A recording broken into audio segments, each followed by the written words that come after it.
Can you hear me now?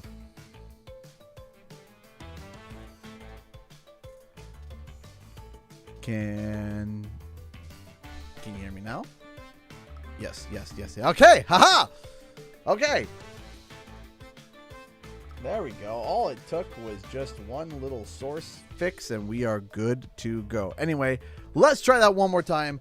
What's up, guys? Canadian Guy here, and we are back with Crash Bandicoot 4. It's about time, and Crash Team Racing Nitro Fuel. Now, if you guys remember, last week we kind of wrapped up a little bit early, but we only had 3 levels left of the final level of Crash Bandicoot 4, and I was just like, okay, but then we also got CTR, and I'm like, there's not enough time for Crash 4 stream, but we're so close. But the CTR news, what did we do? And then I just thought, I was like, I see. Now we're cooking. So give me a minute to finish getting set up and we shall begin. And I got to give a quick shout out already to 2 people who donated before the stream even began. Both Simba Fan and Julie Axford donated before the stream even began. Thank you so much. A huge shout out to both of you. Simba Fan donated $10 to Super Chat. Hey CJ, I'm surprised you didn't do much for Spyro Reunited 7th anniversary. Here's hoping Spyro 4 gets announced at the Game Awards, even though I'm casual on Crash. Gotta love both Crash and Spyro. And then follow up with, honestly, you're the best Crash and Spyro YouTuber. Thank you so much, Simba Fan. In terms of like the 7th for Spyro Reignited, honestly, I've just been so slammed with a whole bunch of other stuff. I totally blanked on it being the anniversary for Reignited. If I would have remembered, I probably would have prepared something. But that doesn't mean that we don't have anything prepared for next week. I was so focused on getting that CTR video done. Then Julie Axford donated $10 to Super Chat. Yay, I was finally able to make it to the stream. Yay, happy to have you here. Happy, joy, happy, joy. All right, give me 1 second.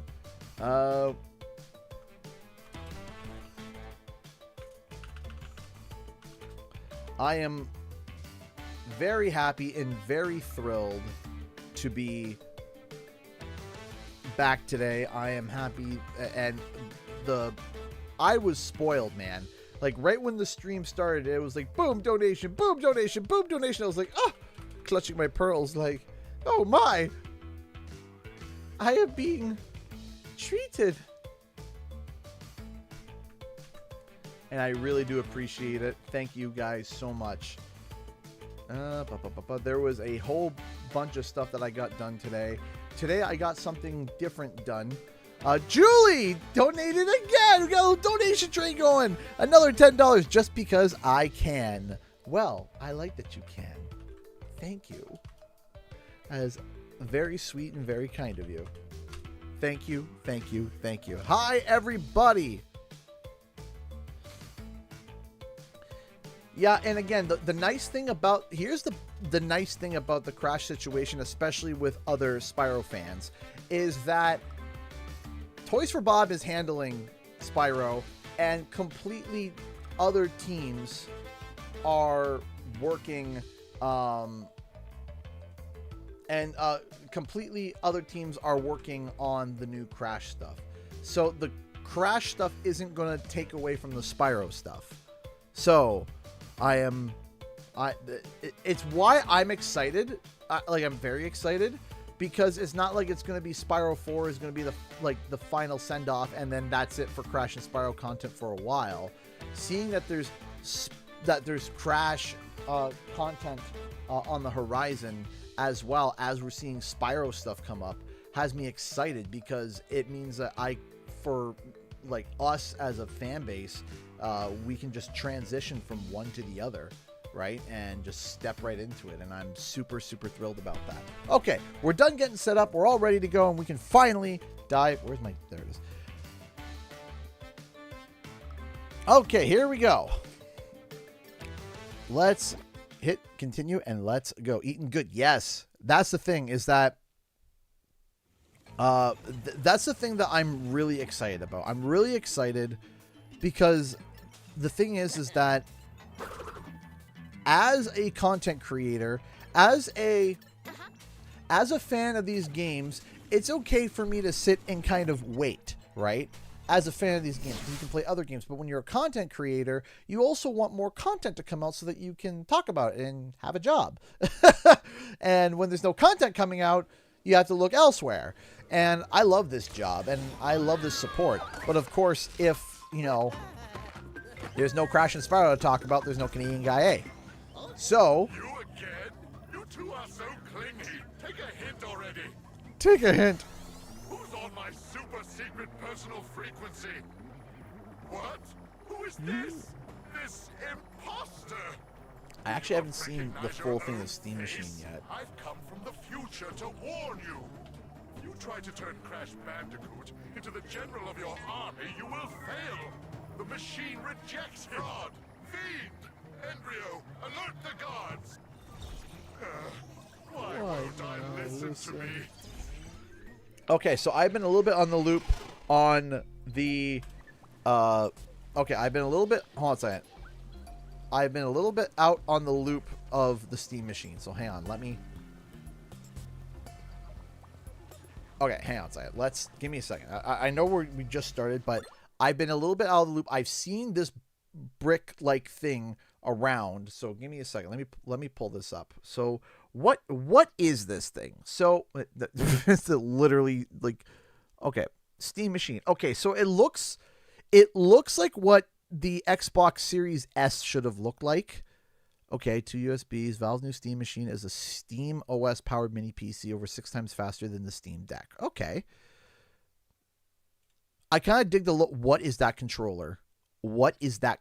What is that? What is that controller? What is that?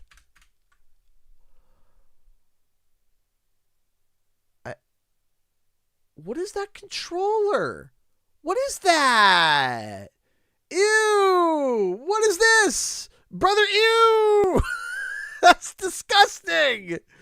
I don't like it! I don't like the controller. The design of the machine is fine. The controller. Why?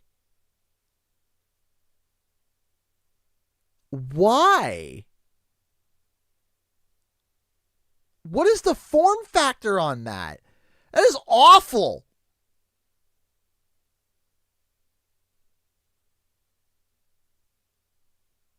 It's terrible. What is that? That is awful.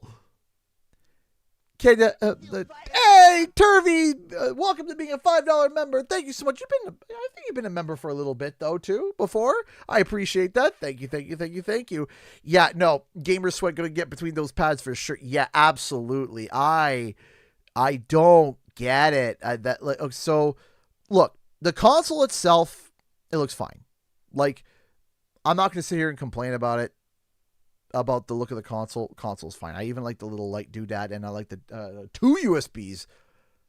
But that controller is a sin. That controller needs to be banished to Hades. That is awful. All right. Now, the all-time Valve machine price. What's the price? What is the price? Prices for these consoles back then started. The latest iteration is expected to cost a good deal more. The Steam Machine will go until early 2026, the company said, with the pricing yet to be announced. It says the sweet spot for the Steam Machine would be $400 for an entry model with a controller. This would really send a message as console manufacturers have been raising their prices. The digital PS5 costs $499 while the Xbox is $599. Okay. So there's no confirmed price. What do you mean? Wait, what do you mean? Between $400 and then between $800 and $1,000? What are we doing here?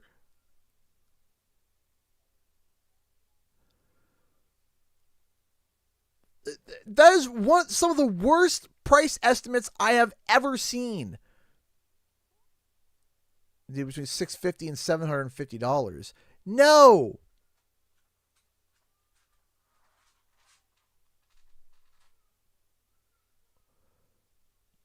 Okay, so the final price is to be announced. Okay. Yeah, basically. Here's the thing. Okay? Listen up, lackeys. There's an imposter bee on the loose. On. Identical in appearance. Beady eyes. Lips like two overripe bananas. Skin like a jaundiced mole rat. A bona fide 10. Yes, exactly. Okay. So while I'm at it, let me tell you my personal thoughts real quick, because I know that we just started, but since they're fresh in my brain, I just want to say this, and we're on the final levels of Crash, so I don't want to get killed 1,000 times. The debate and argument between a PC and a console, it always makes me laugh, because here's the thing, okay, is that when you sit there and say, oh, a PC is better than console, of course it's going to be better than console. What are we ranting about? We are ranting about... Where did I drop? Did I drop it down? Where is it? We are ranting about... Not this. Not that. Not that. This! This forsaken new console with that controller. Good gosh.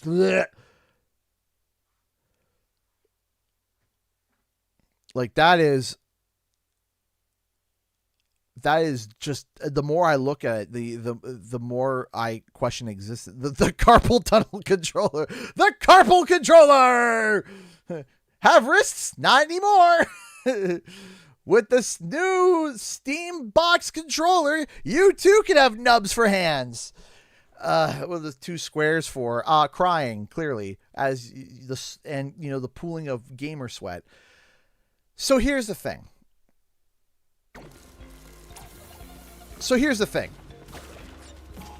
When people debate about the PC versus console, here's the funny thing, is that I have both. So I have a nice, amazing PC, and I have consoles because it's part of my job. And I get the opportunity to write that stuff off and use it as a business expense. But also I have to keep investing in it. So there's you know, ups and downs. However, having said that, a $500 console versus a $500 computer, when it comes to gaming, a $500 console is going to beat the computer nearly every time. It's just more bang for your buck. At the same token of time, a computer can do more than what a console can do. I can program stuff on my computer. I can video edit. It's a tool. It's entertainment. It's freedom. It's all these different things.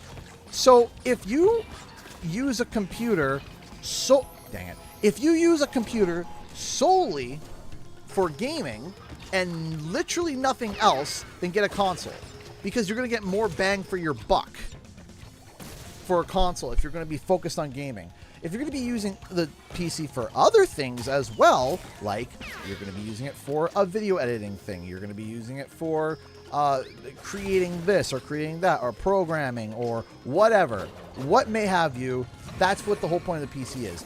And I grow tired of people comparing both of them because they are different tools that can do different things. Now, here is where I don't like it, is when people turn around and they're like, yeah, it's basically a computer with a controller attached to it. Then why? Hey, Ron, donate $5 super chat. Hey, see you, long time no see. Question: what are your thoughts on the new Dispatch game? I'm going to be honest with you, I have no clue. I haven't touched it. I haven't played it. I don't really have much of a sense on it. It's where you play as like a 911 operator, I think. Like I said, I haven't touched it. I've heard some people talk about it, but I've been so busy I haven't been able to look. But let me go back. When people are like, oh, it's basically a computer in a box with a controller. Well, then the value of it just went out the window, because the whole point of a computer is I can do whatever I want with it and not be... And now I'm spending computer prices on something that can only game. Why? I don't want that. I don't want that. I don't want a box that is basically, yeah, it's basically just a closed off computer that can only game. Then you... Why?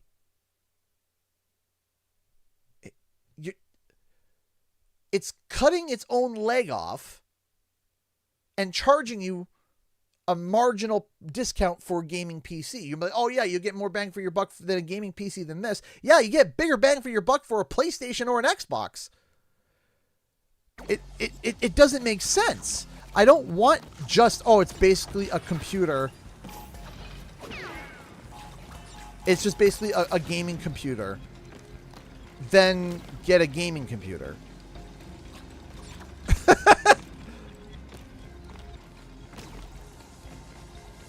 Right? Like, am I crazy in thinking that?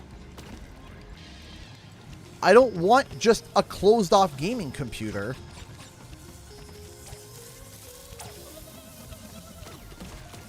I don't want a closed-off gaming PC.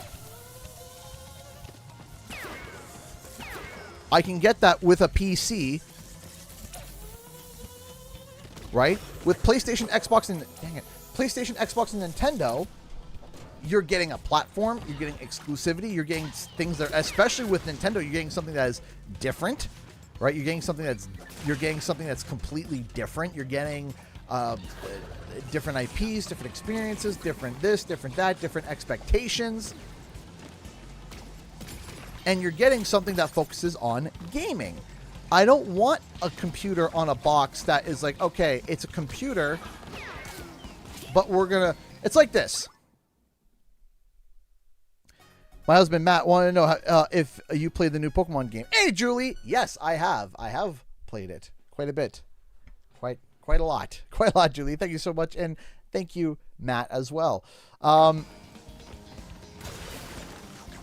Imagine this. Here, I want you to picture something. Here, I know I keep pausing. Okay? I want you to imagine the PlayStation being a bus. You can load as many people on there as well. You can put as much people on there. Okay. You can, once you reach a certain limit, that's it, right? You drive at a certain speed, you go a certain distance, and you pay a ticket for your bus. Now, I want you to imagine a PC being an airplane, right? It's faster. It can get you different places, but it can't get to the nitty gritty. It can't get you around town. Now, I want you to imagine the airplane saying, I want to be a bus. So the airplane tears its wings off. You tear the wings off the airplane and say, okay, bus.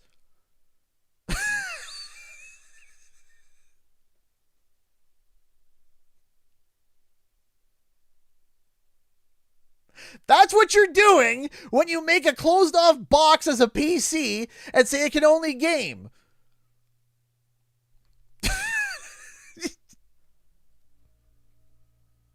You're tearing the wings off of a plane and calling it a bus.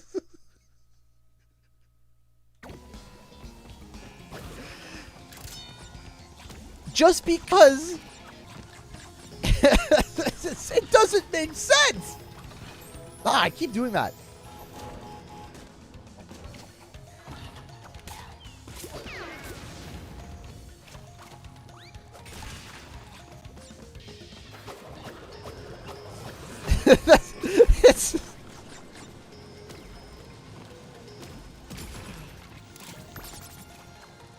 It's like that one meme where it's like, if my grandma was in a wheelchair, she'd be a bike. It's the same idea. It's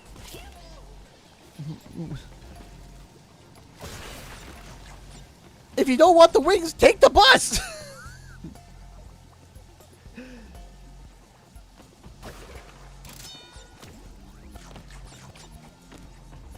And that's what kills me, is that a PC can game, absolutely, but you're paying an enormous amount of money for it because it can do more than game. You have the freedom. If you're only gaming and you're not doing anything else with it, get a console, because you're going to get more bang for your buck. You're going to get more bang for your buck. You're going to get a platform that's optimized specifically and only for gaming. All the parts and pieces are optimized for gaming. All of the parts that interact with each other are literally set up so there's no bottlenecks. In fact, that you get more power from the metal. You get more metal from it. That is what it is built for. That is why people like consoles. And on top of that, the other thing is you don't gotta fiddle with anything. One of my least favorite things to do is when I get into a game and the first thing I do is not play through the tutorial, not sit there and look at the menu, is when the first thing I have to do is I have to hit settings and I have to see what the settings are and if they will work with my PC. And then do what I think will work, get in the game and realize, nope, that doesn't work. I have to now fiddle with it and tweak it until finally it's like, okay, now it's running, now it's running operationally sound. With a console, you don't have to do that. You boot it up, and if it's well optimized, the game will go as is, and there you go. You're good to go. And that's one of the selling points. So, I'm not sitting here and saying, only be games or only be PC. I'm both. I get to be the magnificent fence sitter, and I get to enjoy the luxuries of both. And I say that if you're going to be using something for more than just gaming, a lot more than just gaming, if you're like, oh, I'm going to be video editing, and I'm going to be this, and I'm going to be doing that, and I'm going to be rendering or programming or whatever, then get yourself a computer. Or then get yourself a nice computer, a nice big old gaming computer, and enjoy it, okay? If you are just like, yeah, I'm just going to play games on it, well, are these games exclusive to PC? No? Okay, then get a console. So, having said that, the Steam machine, the Steam with the award-nominated, Darwin Award for that bloody controller, which winning the Darwin Award is not a good thing. Ori donating around $5 super chat. Thank you. Around $5. Your analysis is very accurate. I'll also add that consoles have more gaming capacity than PCs of their time, at least the good ones. Yes, that is correct. Hey, Charles, how's it going? Yes, you are correct. So if you try to build a console, when a brand new console launches, typically if you try to build a PC that can go toe-to-toe, typically it is going to be very hard to do so and for it to perform on par and for it to also last this long. Because here's the thing. Let me tell you something. I abuse my computer. I tear it to pieces. I go through parts I need to replace parts of my computer probably every 2 years. Every 2 years, I drop probably, if there's nothing that explodes, I probably drop every 2 years about $600 on my computer. Every 2 years. I'm beating it to death, though. I'm playing games. I'm rendering. I'm doing visual effects. I got 82 tabs open with all my conspiracy theories. I have and I have programs and things open in the back end, and I'm streaming from it. I am recording to it. I abuse it to death. My PlayStation 5, I've had it for coming up to 6 years. I love it. It's still working fine. It's still working great. It works fantastic. I have a base day one PS5. The only thing I hate about it is the hard drive. That's it. When they're like the PS5 Pro, I was like, why? For me personally, I don't need it. The PS5 operates well. I love my base PS5. It still operates everything the way I want, smoothly. The only thing is the hard drive space. That's my only complaint. Size, it's a little big. I don't know, but I've gotten used to it. So maybe if I had two complaints, form factor, little big, kind of hard to put on shelves. And the hard drive, and I'm not a fan of the hard drive. Beyond that, 82 tabs of conspiracy theories is such a mood. Yeah, mood. Yeah, it's true. 82 tabs. Like the one time I was playing a game, like, why is I started playing League again the other day. And I'm like, why is it running so slow? And I looked and it was 152 tabs of Google Chrome. I was like, that's why. Yeah, the size is terrible. Yeah, the size is absolutely terrible.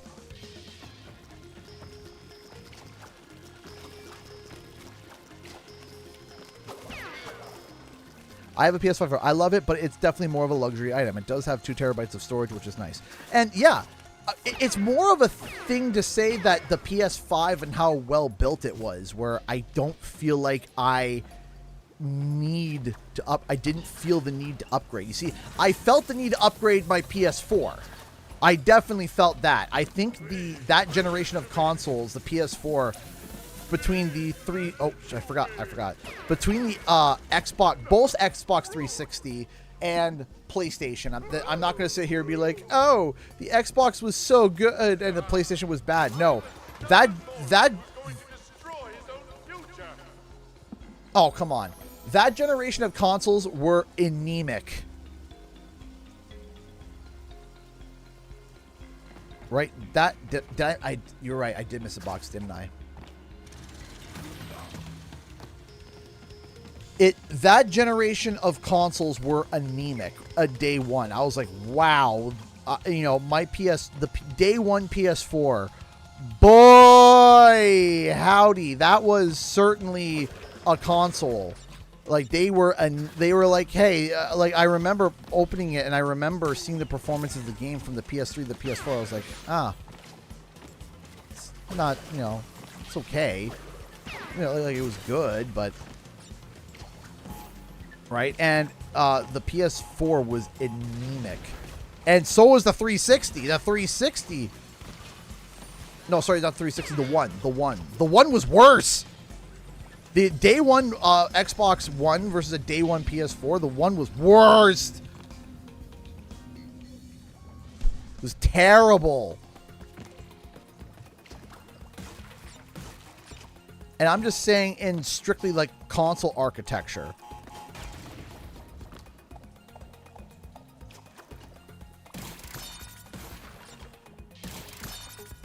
The PS5 and the Series X came out with power.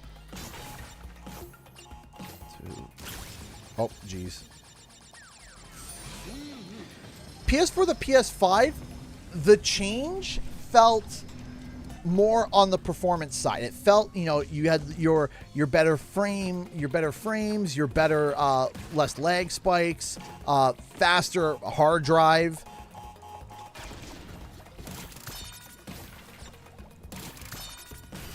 Like I said, I'm going to mess this up. Yep. Get a new Sonic, a new CTR, or a new Spiral along with the Mario Galaxy movie. This is really going to be the age of the mascot platform. Yeah, literally. Could you imagine? That'd be crazy. My PS4 is definitely showing its age. Oh, yeah. So that's why I was just like, okay, when the PS4 Pro came out, I felt that should have been the PS4. Like, the way that thing performs, I was like, yeah, that felt like, okay, this is how the PS4 generation should have been.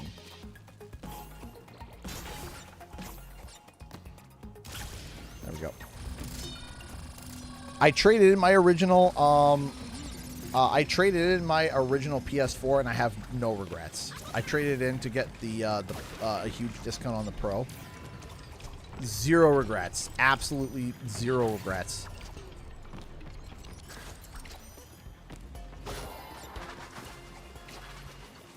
But yeah, my PS5... Oh, shoot. My PS5 has been operating like a tank.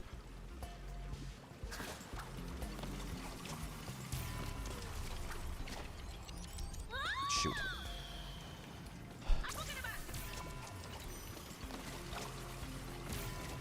See, the funny thing about the 360 is that that's the generation I got into Xbox. And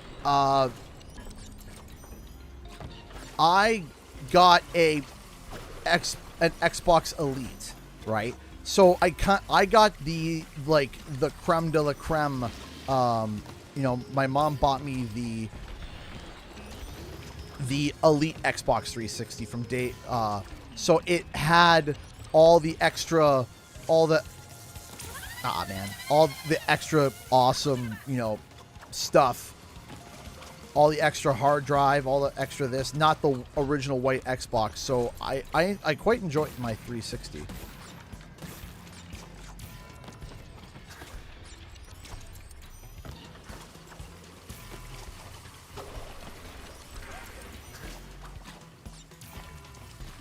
But listen,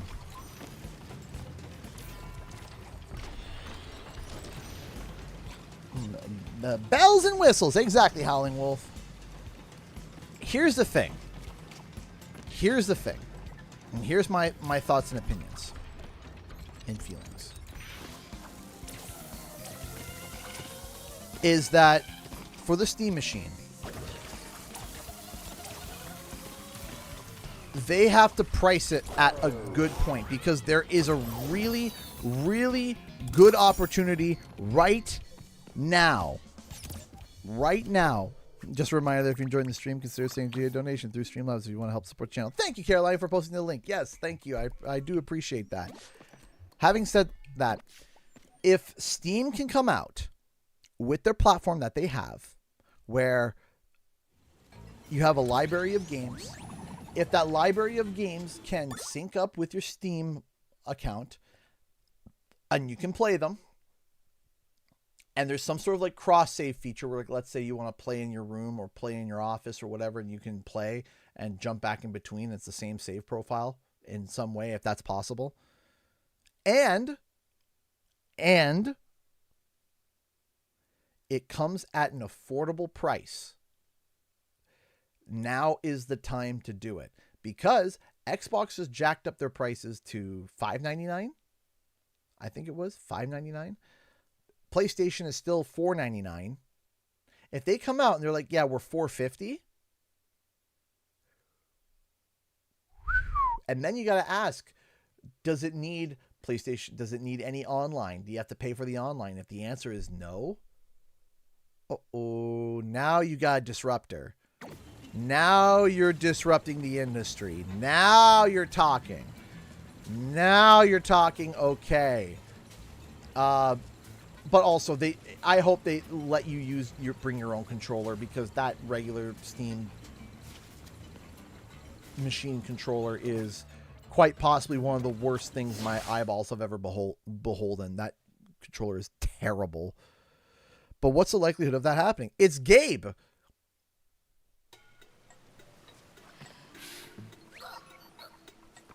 It's Gabe. He's got the money to do it.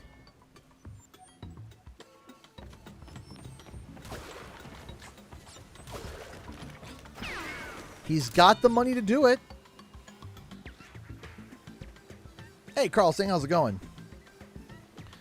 They let you use your own controller and mouse and keyboard. If that's the case, then that's good. Why did you? I have to choose a... If they turn around and say it's $800 for this machine, if they turn around and say it is $800, here's my stance. Okay? Take a weapon. Take a gun. Whatever caliber you wish. Load it to the max. Point it at your foot and start pulling the trigger until you don't feel anything anymore. If this thing's $800, okay, take a cinder block the same size of the console, tie it to a noose, wrap it around your neck, and throw it in the ocean. And call this project dead on arrival. Just call it dead. Just end it. End your misery. Just end it. End it before you start blowing the money through advertising. Harper! Thanks for $5. I think it's possible they'll have a new Spyro, a new Crash racing title alongside a new Spyro platformer, not competing with each other, but promoting each other. Let me finish my thoughts on what I'm saying now, Harper, and then I'll get to what you are saying. And I have thoughts about that. I do have thoughts. So, you might as well just save the money, and call the project dead. If you're going to sit there and think that you're going to charge $800 with the way that everything has been going, with the between the tariffs, between everything right now, the amount of the political divide, the people losing jobs every day. If you think you're going to walk out here with a big smile on your face and say, yeah, we're going to charge for you to get entry for this console $800, and then someone could raise their hand and say, hey, can't I get the same experience from just buying a $500 or $600 PC? And the answer is yes. You might as well just, you might as well. Now is not the time to release a console like that. The time was like 2017, 2018, 2019. That was a time where you could drop a luxury console and make money off of it. Now,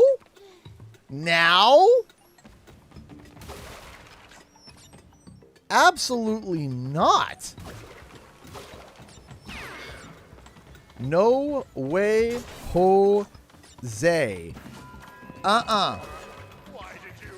I have to choose a Bandicoot. If I just stuck with the Wombat, Again, it would have been different. you might as well This Bandicoot is just strong, clever, and above all, just throw yourself in the ocean. Yeet yourself into the ocean. You're toast. The project's dead on arrival. And sure, it'll be like the Google Stadia, where the Google Stadia was around for 3 or 4 years, and it tried, and it said, and people were saying it's going to work, it's going to work, it's going to work. It didn't work. It didn't work. Don't worry, Harper. I'm still going to get back to your question and statement in a second. It didn't work. We all said it. All of us, when we were doing Wumpa Time, me and Shemp, we were both sitting there and saying, this is a terrible idea. Everybody sat here and yelled and screamed, Google Stadia, this is a terrible idea. This is an awful idea. This isn't going to work. They didn't listen. And the people that were pushing for Stadia were like, no, it's going to work. I'm like, it's not. We are all saying it's not going to work. It's not going to work. And lo and behold, it didn't work and it died. You want to know why it died? Too expensive, and you didn't own your games, and everything was streamed to the console. That's it. You use that as a feature, not the selling point of the whole bloody thing. It was a terrible idea. It was terrible. Where it was like, this is a Stadia. This is a Stadia. This is a Stadia. Yeah, the bank, the Food Line Bank is a Stadia, and so is the bankrupt. So is the chapter of bankruptcy. I can't even remember. Was it chapter 9? Bankruptcy. That's a Stadia too.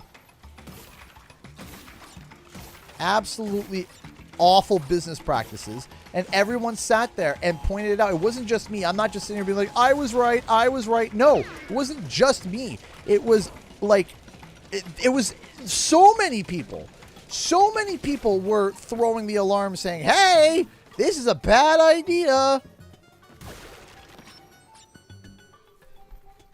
Hey, Sir Dentless, how's it going? Now, let's go to your question. Thank you so much, Ekip, for the $1 super chat. Thank you so much, everyone. You're spoiling me tonight. You guys are spoiling me. I feel spoiled. Thank you. The support swells in my heart. Thank you. You can also donate through Streamlabs if you want as well, if you prefer that as well. We currently have a $1 lowly dollar in the donation bar. Does anyone want to accompany that $1 lowly dollar with another $1 lowly dollar? Kidding. But, so, here's the thing. As much as I would love that, Harper, as much as I would adore that, I don't think it's going to work out in that specific way. And let me explain why.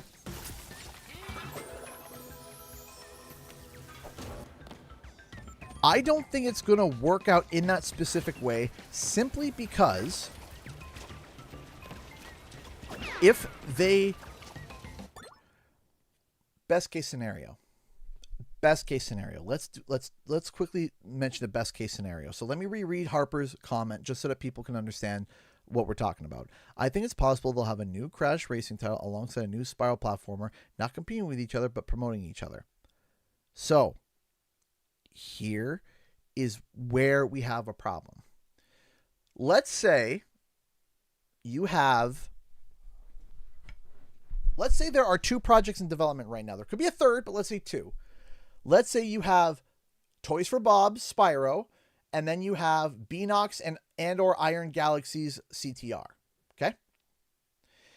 If they release too close to each other, what's going to come out the following year for the emerging franchises? What's going to come out the following year? If you have them too close to each other, you're not going to have anything from emerging franchises, right? Because this year was Tony Hawk.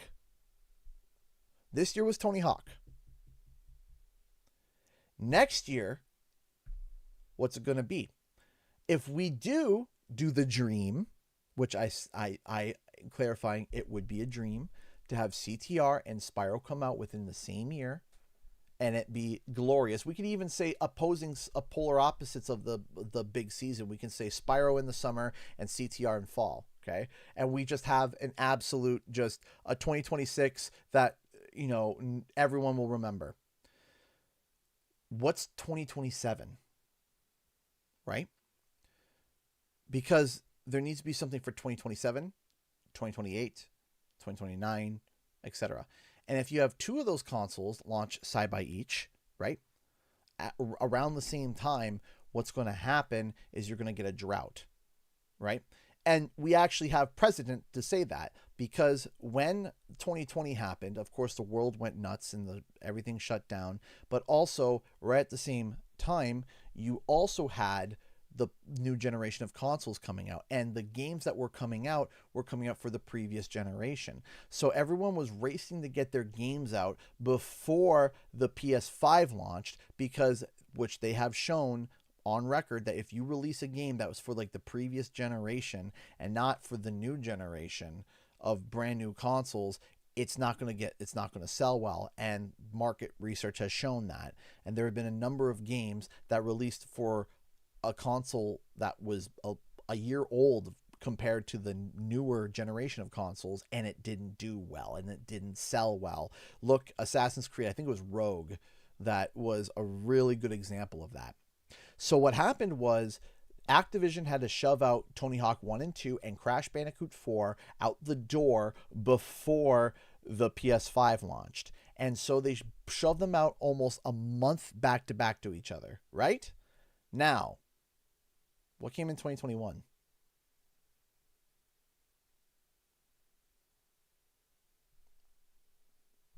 How about 22? We got the announcement of Rumble at the end of 22.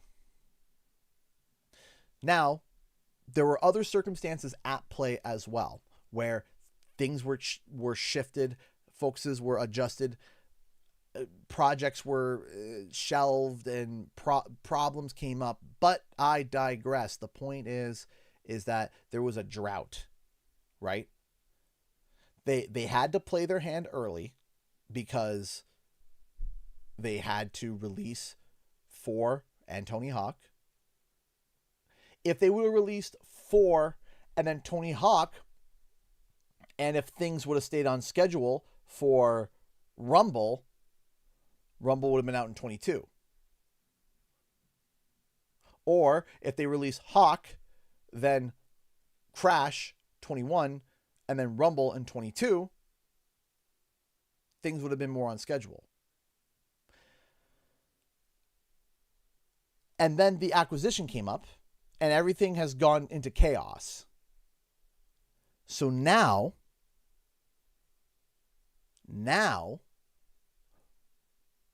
we have the best case scenario would be 2026 is Spyro, 2027 is CTR, and then it gives room for them to, we might have a break in 2028 for maybe Tony Hawk again, and so on and so forth. And it allows breathing room so that we don't have a drought again. I don't, as much as I would love to have that amazing compact party of 2026 where it would literally just be every day playing Crash, a new Crash or Spyro game, and streaming all the time and making videos and literally just, you know, all the things that are associated with it, I think it would generate too much of a drought. I think it would generate too much of a drought.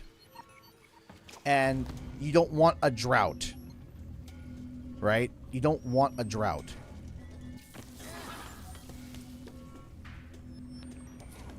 So it's better to be trickle-fed than to be gluttonous and starve. Right?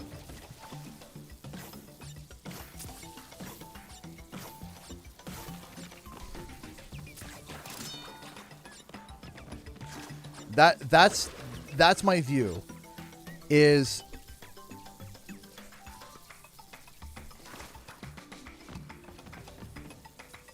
my view is it's better to have small meals consistently than to be gluttonous and then starve. Oh, shoot.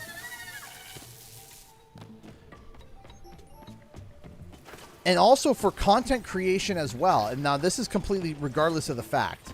For content creation, it would make my life really hard because, again, it would be great, and then when everything settles down, I'm personally back to, okay, now what?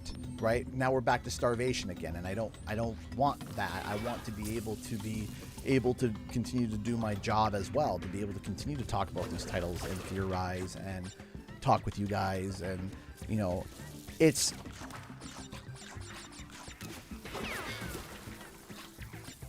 but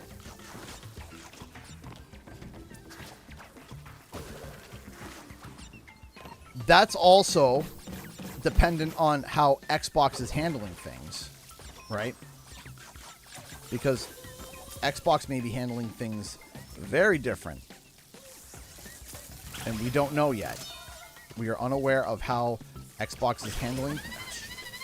We are unaware of how Xbox is handling things, and Xbox may want to push more of these franchises out and push, which it's possible. But if I was a gambling man, which I'm not,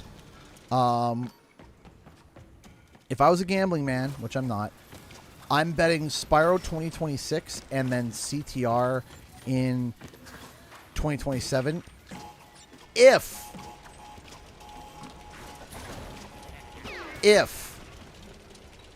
it's a whole new CTR game.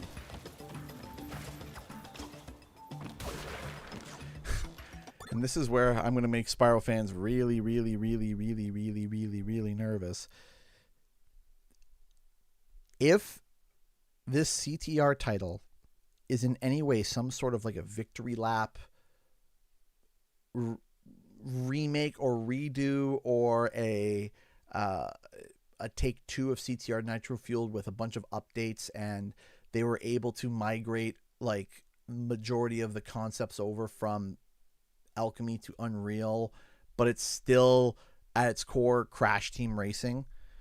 I don't think people are ready to have the conversation that it might be CTR 2026 and Spyro 2027.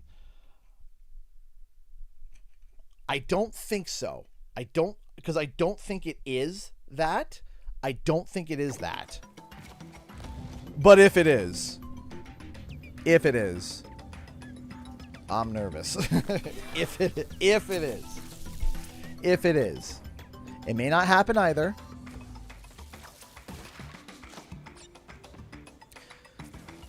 I think that. Do I think that they're gonna Do you think we'll get Switch 2 versions of all the Crash and Spyro games? It seems like it would be easy money for them. Dang. I don't disagree, but I think when it comes to...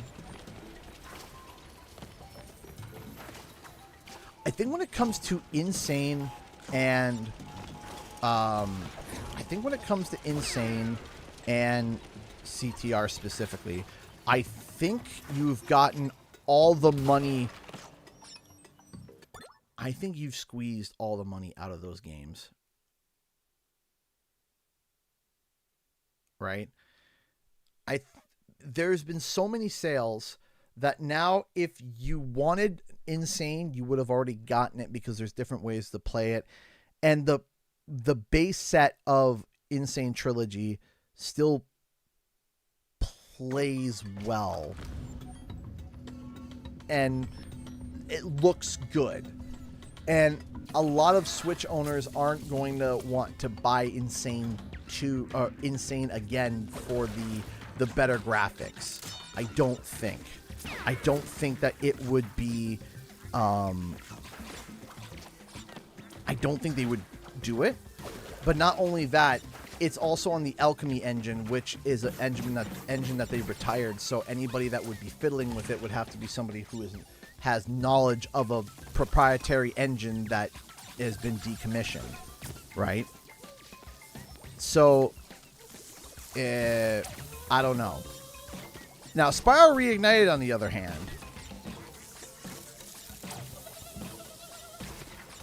part of the charm of Reignited is how beautiful it looks, right? The visual stimuli that game gives is on another level, right? It's gorgeous. It's beautiful. It's amazing. 10 out of 10, right? I gotta check something. There we go. You know, it's... And quite frankly, the Switch version is not the worst, but it's not great. I also want a PS5 port of Reignited. And because Reignited is on Unreal, which is a more modern engine that is compatible with, you know, like people know how it works, I think it would be a lot easier to be able to... Hey, Nicholas, how's it going? I think it would be a lot easier to be able to convert that project into a next-gen... a next-gen just absolute eye candy and make it just absolutely amazing. And I think that it would work if you turned around and you announced Spyro 4. You announce Spyro 4, and you say, also, there is an upgrade for Spyro Reignited Trilogy for, you know, $10, and you get the PS... Oh, shoot! You get the... I have seen it. I've seen gameplay of it. I haven't played it yet. I'll keep my eye on it and be cautiously optimistic for it. I think that doing that would be really smart, and having a Switch 2, even making the Switch 2 like a digital version if they had to, because Nintendo seems to be going that way anyway. So, okay, if you're going to go that way, then, you know, you might as well just push that and be able to save money without having to print a bunch of copies. It's a low risk. I think that if you turned around and did a Spyro 4 and then also turned around and said, hey, we're also releasing a giant patch and update for Spyro Reignited to have all this extra stuff and bonus stuff and, you know, stuff fixed and adjusted and tweaked and graphics fixed, and the Switch 2 version looks even better. And yeah, I think that that would be really nice. Right?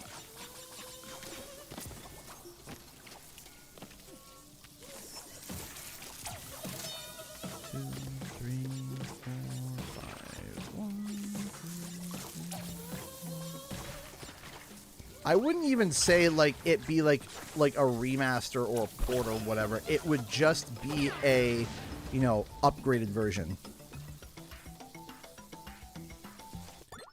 $100 micro.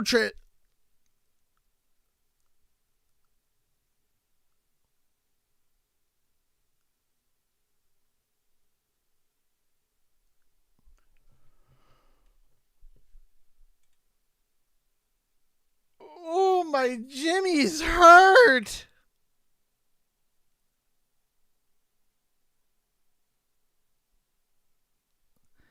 Did you just say $100 microtransaction?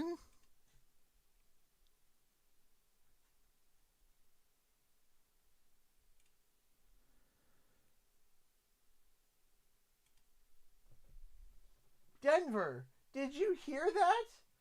$100 microtransaction? I can't believe it either. He's sleeping right now.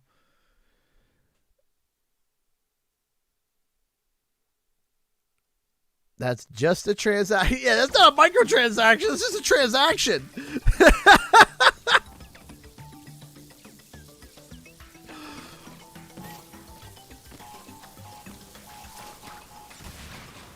Like, I get it. I get it. You don't have. Yeah, that is the highest it goes up to, but it's crazy. Yeah, that's that. When do we not call it a microtransaction anymore? I thought microtransaction is like $5, you know, maybe $10, right? You know, $20 at the most for like a really big, you know, thing. And even then you're raising an eyebrow to it. But $100. Is it like a skin? Is it a pack? Is it like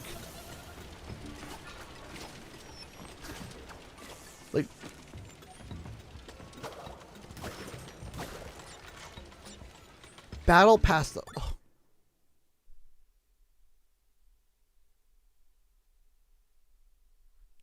My Jimmy's. I thought it would be like, oh, $100, you get your name added to the credits as like an early backer and supporter. Then I'd be like, okay, you know, then it's kind of like a microtransaction, but it's also a way to support the game. So like maybe it's like, oh yeah, if you want to support the game and make sure that, you know, kind of like a Kickstarter microtransaction, and you get your name added and you get all this stuff, I'd be like, okay, you know, I wouldn't do it personally, but, you know, all right, sure.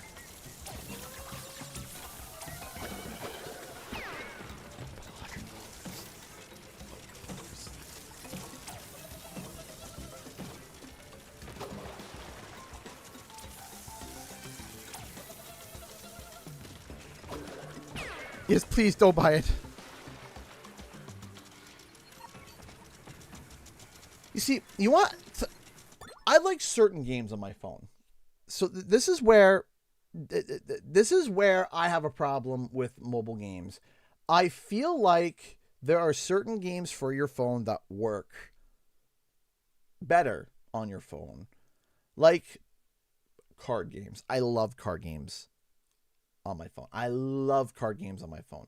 I like strategy games on my phone where I can move stuff and think and take a moment and, you know, and I can touch and I can think and I can, you know, when I'm sitting there and I'm looking at it and I'm, you know, I'm not crazy about action games on my phone. Whenever I see like the analog stick show up on the phone, immediately I get flashbacks to when I had my iPhone 3G and playing any games like that and being so frustrated with it.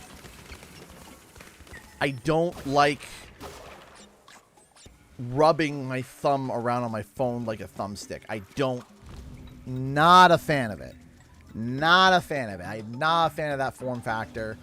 I would rather prefer them release an attachment that makes it, you know, gaming, in my opinion. But I still like buttons, you know.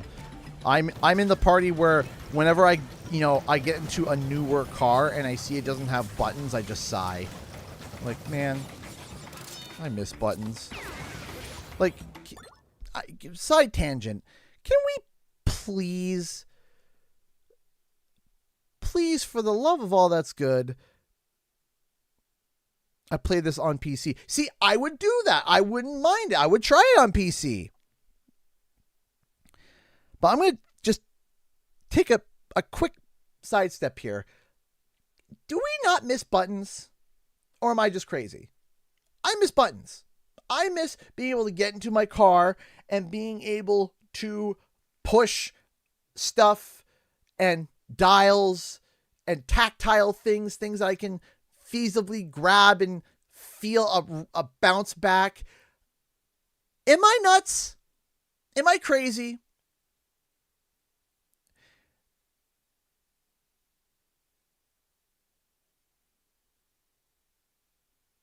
Like, can we have buttons? Just buttons. That's all I ask. Buttons. Like when they were like, yeah, we're literally removing more buttons from your phone. I'm like, why? Why?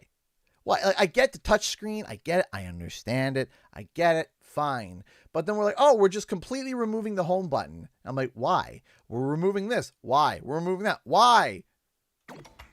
I like buttons. I like buttons because I can know that it registers as a... Ah, crap. Whew. I should have perished.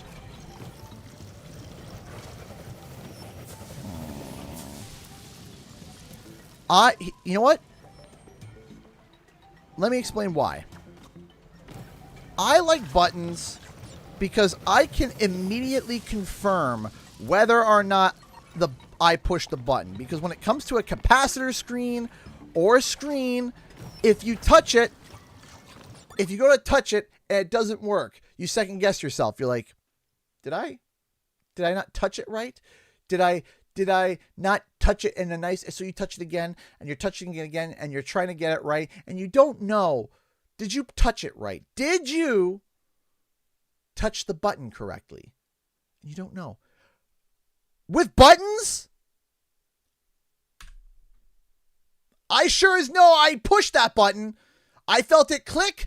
I felt it pop back up. I know it clicked. If it didn't work, I know there's something wrong immediately. I immediately know something's wrong.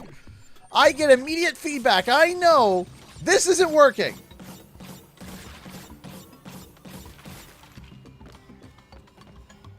I hate doing this one.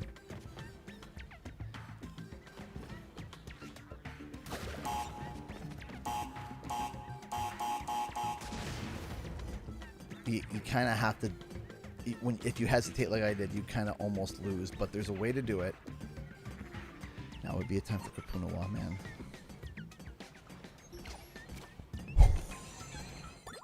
Whoa! I felt that in my bones!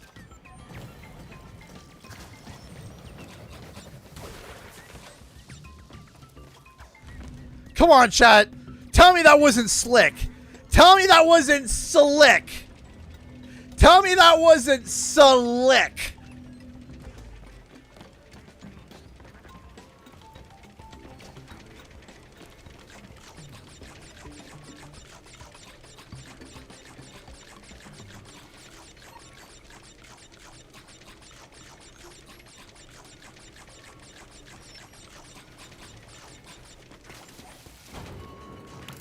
Whew.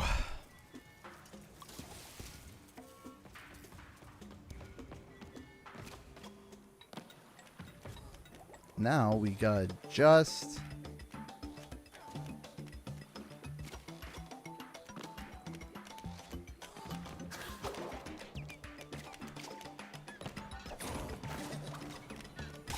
Ah!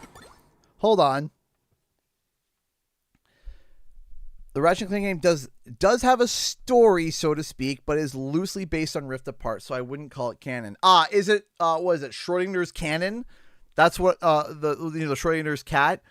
The cat isn't dead unless you open the box and see that it's dead. It's not canon unless the company says it is. What do I mean as buttons? Okay. I get into my car, push start, button. Love it. That's awesome. Okay. Go to turn up my heat. It's a button. I can push the button, more heat. It goes up. Good. Right? I want to skip the song. I hit the button that says next track. Right? Good. All of that. Those are buttons. What I don't like is you hop into your car and it's a giant touch screen. Okay? And to turn the heat up, it's a touch screen to heat up your car.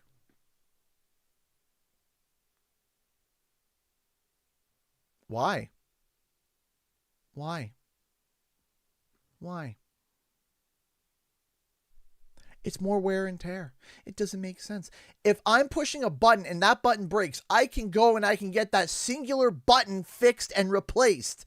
If I am using the screen for everything and that screen goes, everything goes. And you're toast.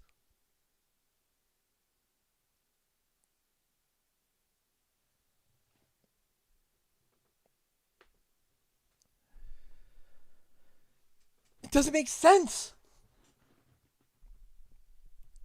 How can we put that into phones if everything is flat? Can you explain that, please? It doesn't need to be flat. I don't understand where we came to this conclusion where it's like, hey, our phones have to be perfectly, they have to be perfectly a certain way.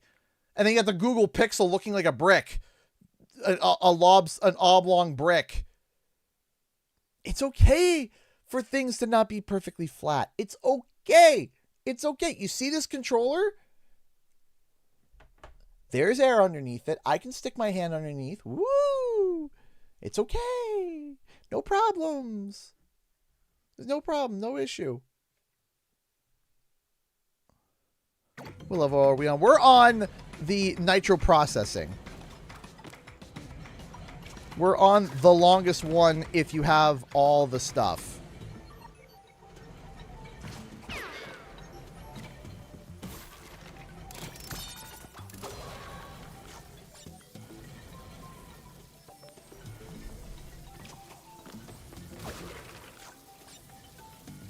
Getting the game where Ratchet's old school outfit from the first game shows up. That was cool. That's cool. You see, I like stuff like that. But, oh, man.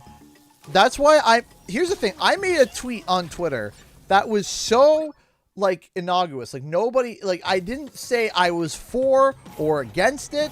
I didn't say anything. All I said was, I'm sure the community will have a calm and rational reaction to this game. Calm and rational.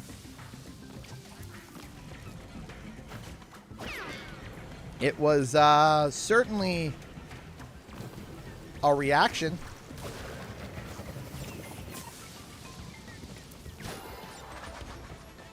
Yeah, no, Toxic Tunnels is the longest level in the game if you got all the boxes, which I did. So, but we got through that now, and we got a checkpoint, so we don't have to do it again.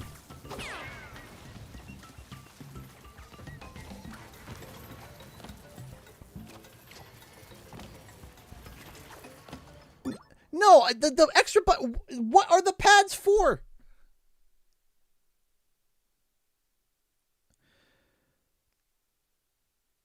What do you prefer? That's why the new Steam controller has the extra pad.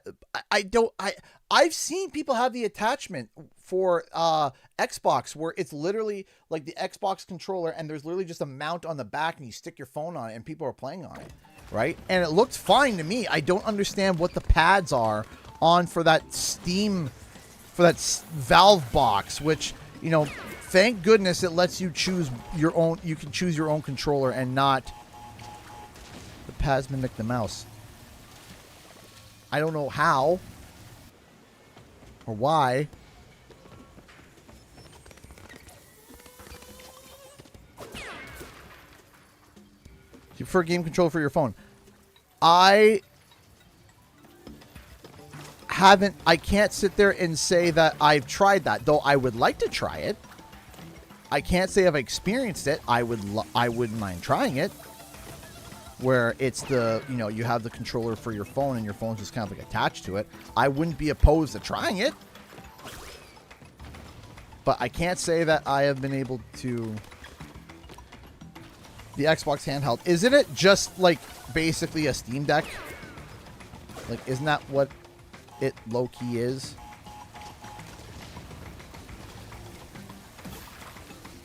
Or am I slightly crazy? Like, what about it makes it... Game, like, Wolverine looks killer, but really wanting a follow-up to Rift Apart. My guess are they'll probably push Rivet and Kit more, which also has me excited. I'm cool with that. Work like a mouse pad on a laptop. The Steam Deck has them too. I'm not too big of a fan of them. Yeah, I don't like that. Nope.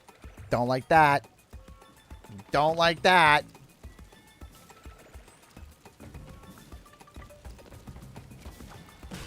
Shoot.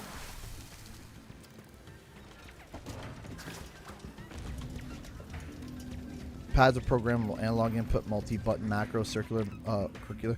Okay. But then you have a controller like this, right? This is the 8-bit do, right? And it's completely macroable. These buttons are technically magnetic, and you can actually reposition them and reprogram them. You have 2 buttons on the top up here that are completely programmable, and you have 2 buttons in the back here that are completely programmable. And I have this for my Switch, and I paid it's $60 American, or about 80 bucks Canadian for this thing, and it works great. I don't understand what the two big... I don't get it. I don't like the idea of that. You know, like I said, this thing's a good controller. I like this controller. I like that controller. So for in term, and it's, you know, you can do different macros with it too, which I may or may not have been doing some macros for Pokemon Legends ZA.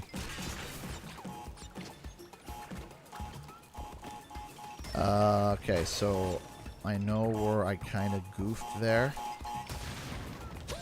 Yeah, I knew where I messed up, so.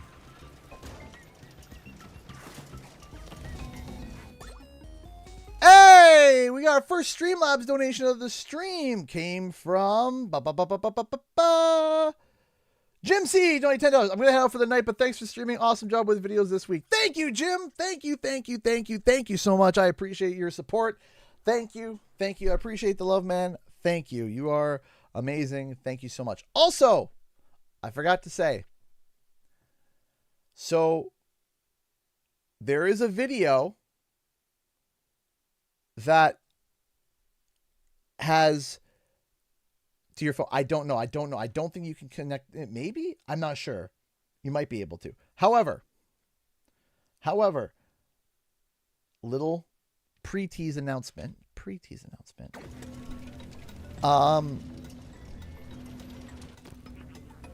There is an early workings to another video that is very similar to the Kevin Miller video that I did. There's another early workings to a video very similar in that caliber and in that space. And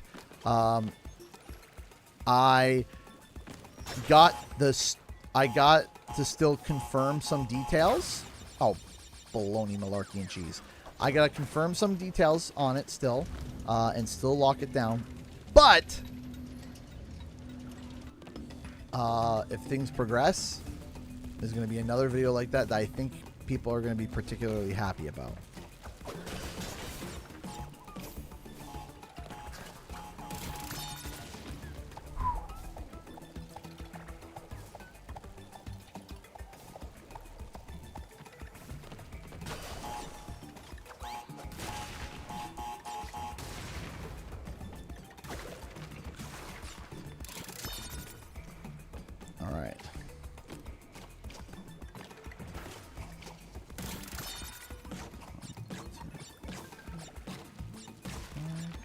I gotta go back there.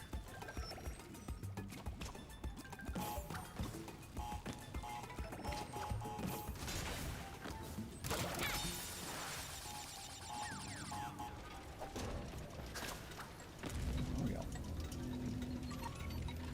After this level, I'm gonna go for a bathroom break. I feel the need to pee.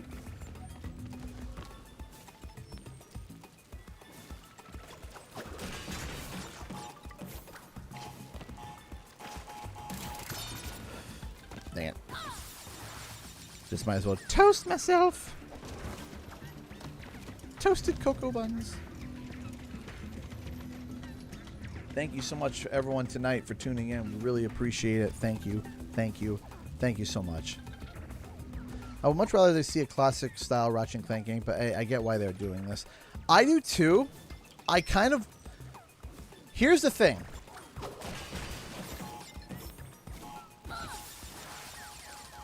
I'm going to pause this for a second. Here's the thing. Do you know how you do games like this? Like the Ratchet and Clank game? Do you know how you do it? Okay. We have to learn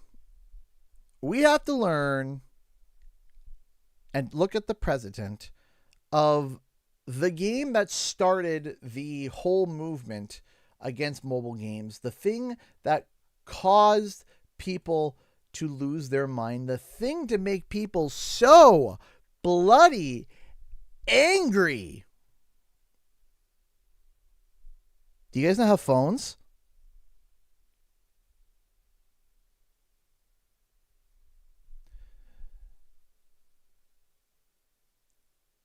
That was the start of something. That was the start of a lot of people going from tolerating mobile content to saying enough. Do you guys not have phones?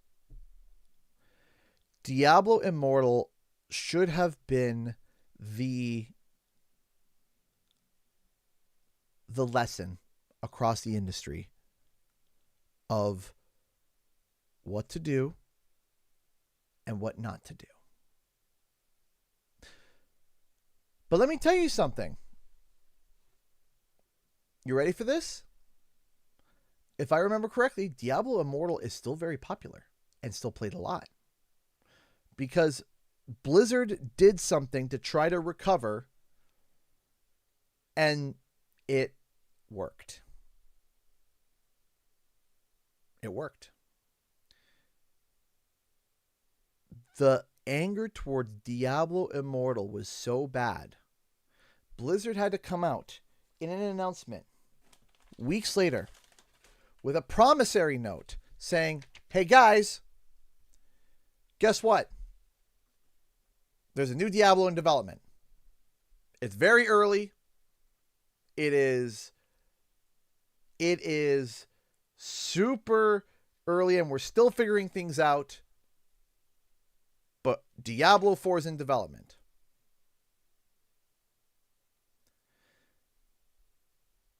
And it made everything a lot better. Okay? So, if you are about to turn around and release a mobile version of your game that everybody knows what it is, everybody sees it, even if you don't believe it, you've played it, you don't believe it, everybody knows what it is. Everybody knows what that game is. Everyone knows what it's for. Everybody can see it. If they turned around and said, hey, Ratchet and Clank fans, we got good news. There's a new Ratchet and Clank in development. We're super stoked to be back in this universe. We're super excited that we're going to be following these adventures. We cannot wait to show you more. But for now, we're going to show you another Ratchet and Clank adventure that you can go on and get into the beta tomorrow. Play the mobile ad. Now, what's happening? People are saying, yay, there is a new Ratchet and Clank in development. Okay, it's early. Oh, there's this mobile experience that I can perhaps try out while waiting for the next game, knowing that there is a next game in development. Okay. And then more open and more willing to try. Because what happens is that if you release a mobile game for a single player title that is long beholden and loved, and you release that mobile game, people's brain codes it as this is going to be instead of the single player game, and I don't like that.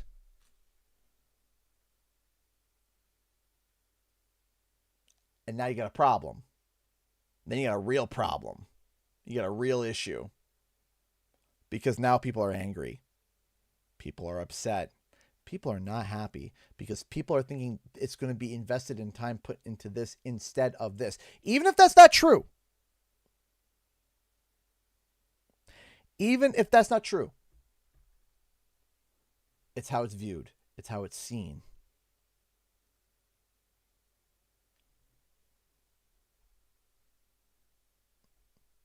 Right? So, how things are seen are sometimes more important. Because if you turn around, and even if you're like guys, we started this like, a month ago, that's fine. And you know what? And this might sound bad. Lie to us. And I don't mean lie to us about a project not being in existence. Be like, man, we can't wait to join Ratchet and Rivet for another adventure. And then the writer goes, hey, are we bringing Rivet? I don't know, maybe. And then people are like, yay! And then if they're like, well, if we decide Rivet's not in it anymore, that's fine. And then when people ask, hey, what happened to Rivet? You say, while we were developing, we found that it was better to just have it just Ratchet, and we had to cut Rivet due to early whatevers. Say half truths, half lies, just to let the medicine go down easier about the fact that you're taking a single player title and putting it on mobile, because we all know what it's for. We all know what it's for. We all know.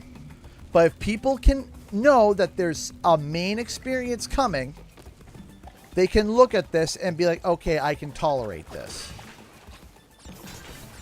Shoot. It's like we're kids. Hey, you have to eat this. You have to eat this gross, disgusting food. I don't want to. It's green and I don't like it. Hey, if you finish it, you get dessert.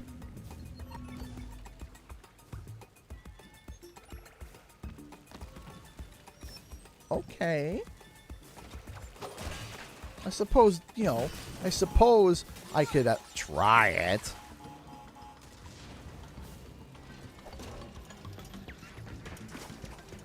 Right?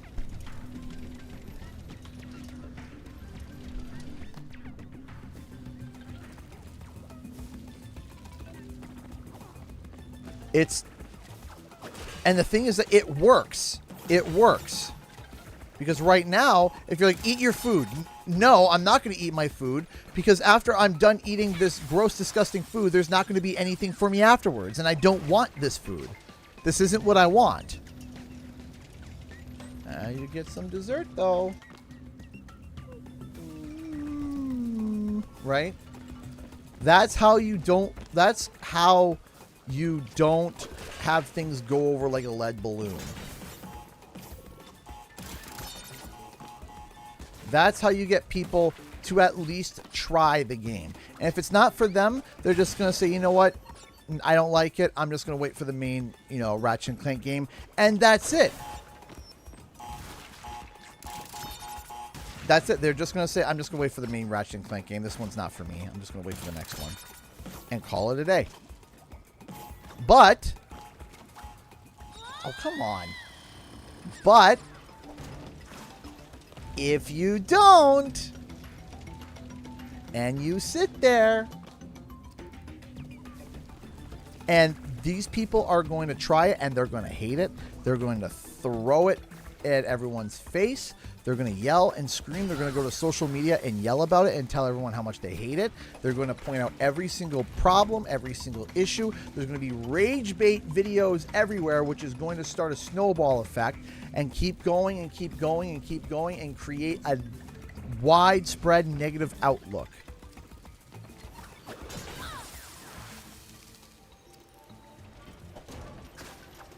And then c'est la vie. C'est la vie. The project goes down the hole. Why? Because the fans cannibalize it themselves because they don't want to support that, and they're voting with their wallets, and they are angry. So you make a promissory note of, hey, what you actually want is coming later. Okay, fine.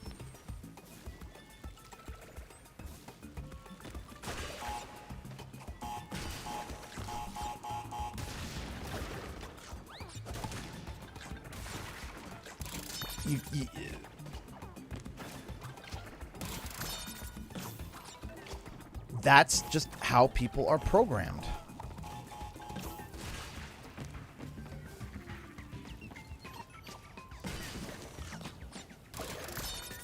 It's Mary Poppins. A spoonful of sugar helps the medicine go down. That's what it is.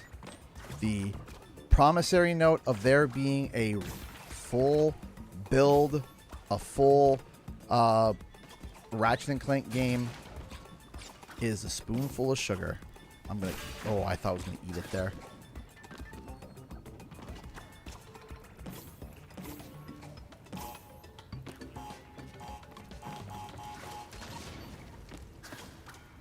There, done. Jeez Louise. Take care, Nicholas. Thanks for stopping by. Yeah, the new Steam box, it all is going to depend on the price. That's all it's going to depend on. The price is going to be... Everyone can talk about all the features that it has. Everyone's going to talk about all the different things. What's the price? That's it. That is going to be... If it is over $800, you might as well just tie the anchor around your neck and throw yourself into the ocean. You might as well. You might as well. You might as well just end the project, wrap it up, start making the in retrospect videos, the what went wrong videos, what happened to it, the history of the... Just start writing them now. Hey, Boxman, how's it going?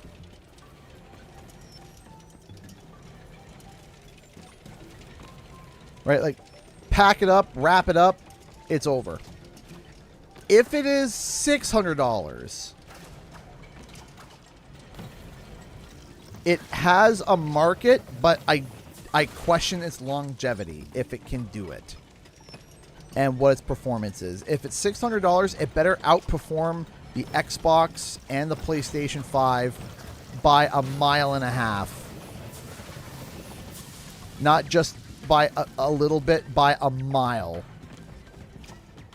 Not be like, oh, you can see the pixels here are, you know, the resolution here is really nice, a little bit better, and the frame rate, it goes from, instead of the 58 to 60, it just stays solid 60 for 2 frames. Like, no. If it's going to be $600, it better be like, hey, this is the console that wipes the PlayStation and Xbox. Wipes them both. What must I do to prove myself? Right? Okay. Name Sharon. Childhood pet, broth with googly eyes. Favorite food, buttered noodles. Butter on the side.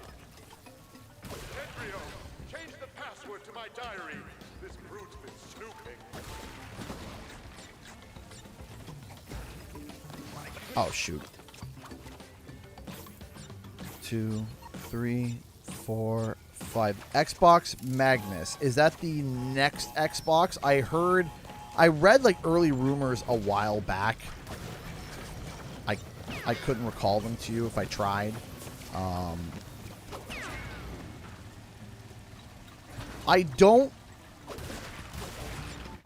Xbox isn't going to be isn't going to be a console makers in about 5 years. They're going to go the route of Sega, I think. I think they're going to go the route of Sega. Where they're going to become more of a publisher, and they might just start publishing more stuff. They'll do They'll do like Game Pass. They'll probably do Game Pass on like Steam. I think. I don't see them staying in the console department they might stay for one more generation, maybe two. I think two. Like, they are in for at least one more console generation. We know that. At least one. And it might be the last one? I don't know. I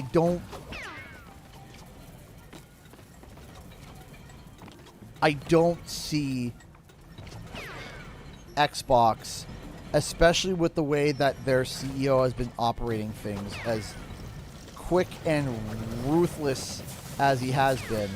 And I don't mean ruthless as in like a very astute businessman. I mean a ruthless, sometimes nonsensical, silly. I missed 5 boxes. Where?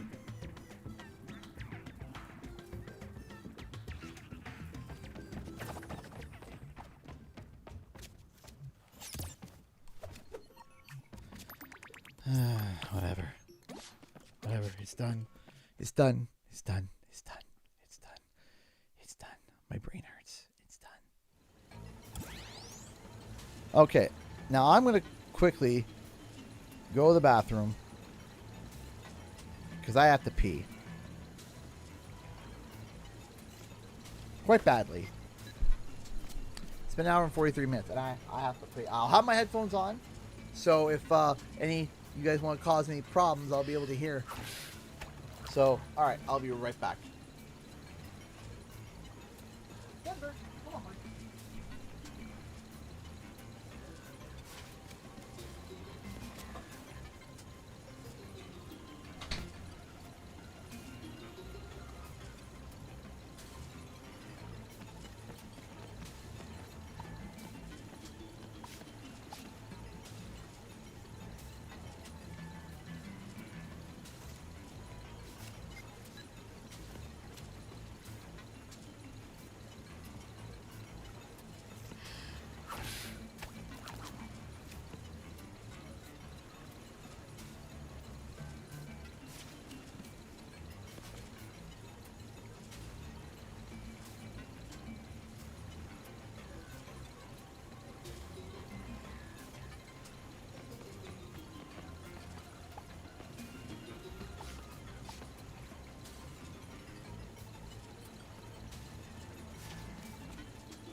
Denver. Oh. Hey, bud.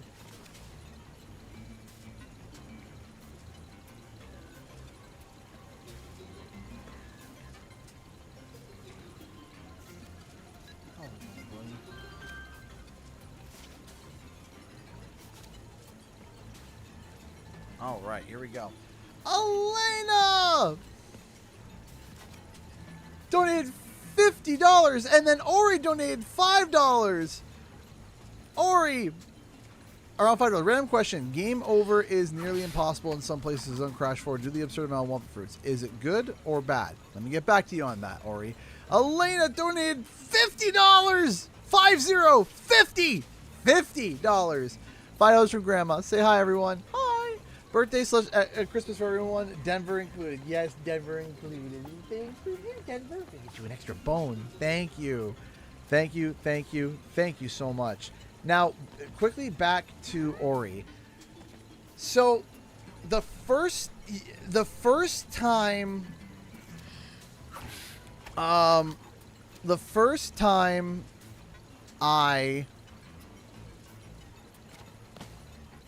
sorry, Elena, no, $50. It's incredible. I'm sorry. The support and love. It's amazing. So, to answer your question, the first time that I played through Crash Bandicoot 4 while I was reviewing it, I got one game over. No, I had a few game overs, and the first time I burned all my lives was in Toxic Tunnels or nitro processing. And that was the only time where I felt like, okay, I gotta kind of watch how my lives work. This castle is a maze. I alone know all of its secret halls and passages. And Like the one behind the portrait of Grandfather that opens when you press on his triangular fossa. But how? now, as somebody who can rip through the game, I hit 99 lives pretty much, like, consistently. It's, like, almost all the time now I hit 99 lives whenever I do a playthrough of Crash Bandicoot 4. But also, I would also argue that I am not the average player. I'm not saying that I'm the best player ever. I'm not saying that. But Michael Jordan, how's it going, my friend? I'm not saying I'm the best player ever, but I think I can say if you compare the very typical entry-level Crash Bandicoot, oh yeah, I like this game, compared to me, I'm probably a little bit above average, but overall,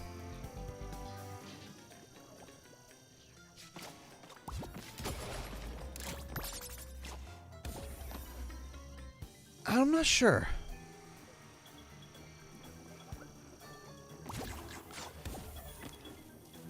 How's it going, Dagger? I hope you're well. Denver. You want to say hi to chat?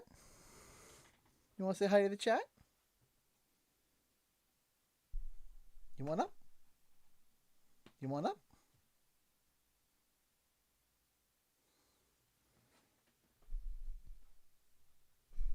Come here, big boy. Oh! Oh.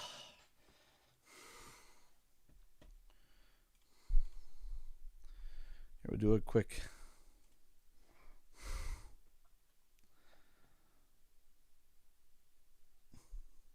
Denver. You being a lazy bum right now?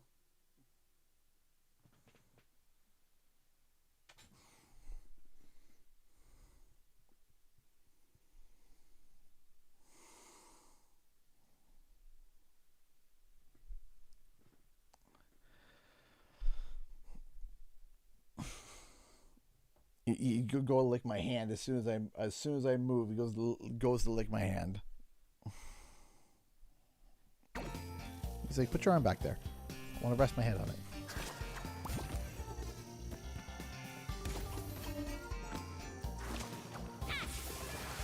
Heck.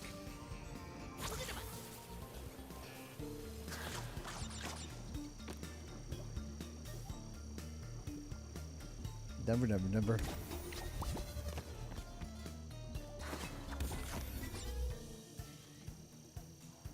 Anywhere on the Etsy shop. Sadly, not right now. Right now, without trying to say too much, it has currently been made very, very, very complicated on purpose to make it so that only people who know what they're doing can do it without getting charged a bajillion dollars. And I'm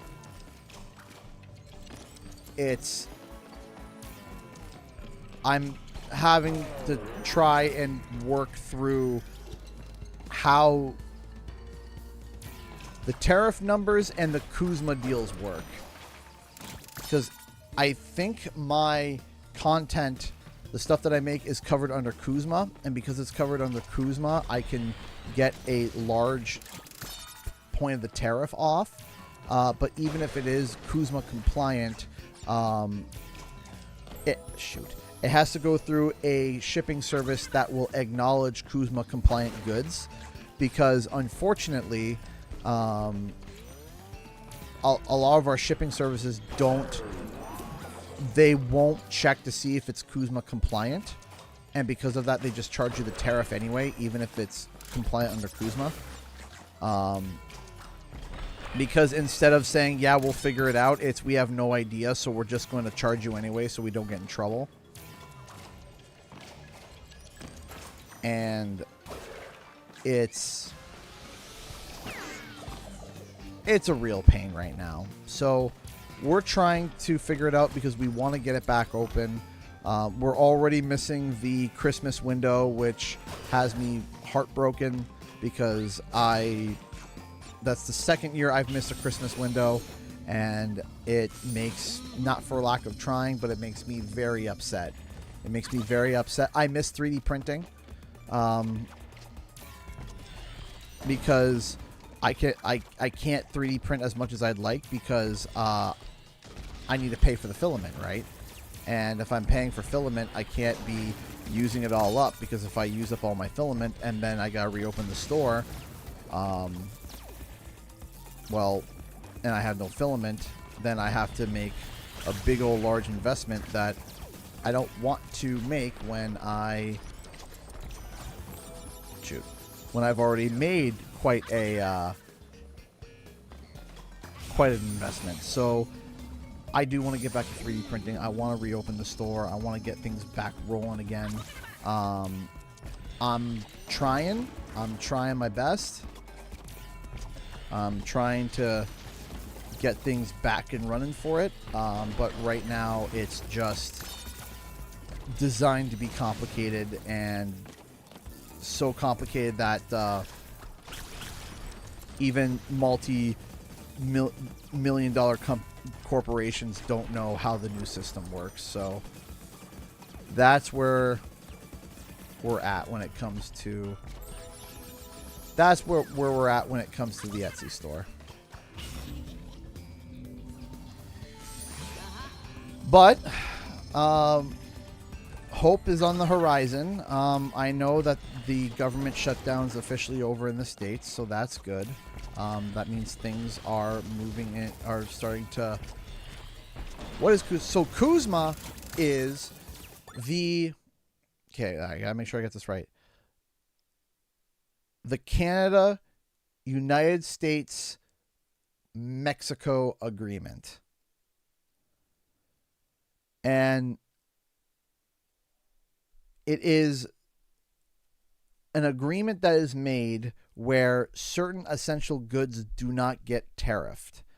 And what happened was that when the tariffs were starting to get compounded, when the tariffs started to get brought down real hard, both countries started to try to put everything under Kuzma as possible before the tariffs hit. And I believe my stuff is Kuzma compliant because there's a set of rules that means, okay, it can ship over with either minimal tariff or no tariffs. And there's certain rules and regulations. So, for example, if the product I made originates from Canada and is Canadian and is made in Canada and it's purely Canadian, then Kuzma applies to it. If there is anything from another country involved in it, it gets tariffed to death. So if it's like I wanted to make a small little toy and it had a microchip in there that was sourced from China, instantly tariffed. Instantly. If it's if I use a little light bulb sourced from Taiwan, tariffed instantly, right? But if it's okay, the filament was made in Canada, it was done in Canada, the materials are in Canada, it was made on a machine in Canada, and is Canadian goods, then if you can prove it, then it's Kuzma compliant. And it's, when it comes to 3D printing, it's very tricky because how far are you going to go? When you make the filament, you use these plastic pellets, PLA pellets. Where are those sourced from? Are they sourced from Canada or are they sourced from China? Okay, if they come from China and then it's turned into filament in Canada, is that Kuzma compliant? And then that filament is then turned into a completely different product. Is that Kuzma compliant? The machines are from China, but the machines are located in Canada and I use them as a Canadian. And it's my Canadian idea, so is that Kuzma? It's meant to be confusing. And I hate that. I hate that. I hate when things are designed not for clarity. It is designed, its intention is to be confusing so that people can't get access to these things. So that when they say, hey, I want to get involved in this, and then they see what Kuzma compliance is, and then everyone's like, oh no, that's way too complicated, I don't think I could do that, and then they don't do it. When in reality, it could be so simple. It could be so simple. And it is a giant charter meant to be complicated for no reason other than like, I don't want to sidetrack here, so let me finish up Crash 4, and then while we're booting up CTR, I'll show you how silly it can be. I'll show you just how ridiculous. Oh shoot.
Hang on. Oh, come on. It ate my double jump.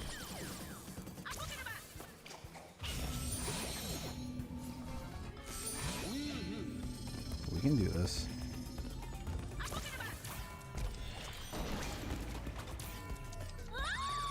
Apparently can't.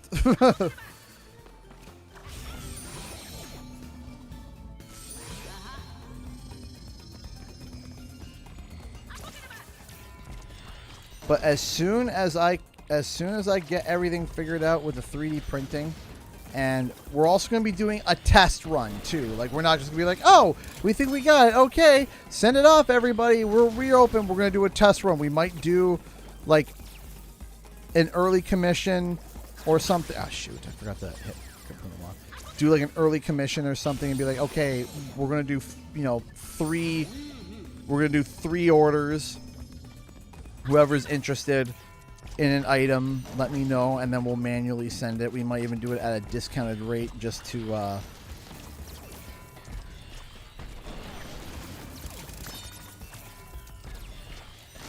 do it at a discounted rate just so that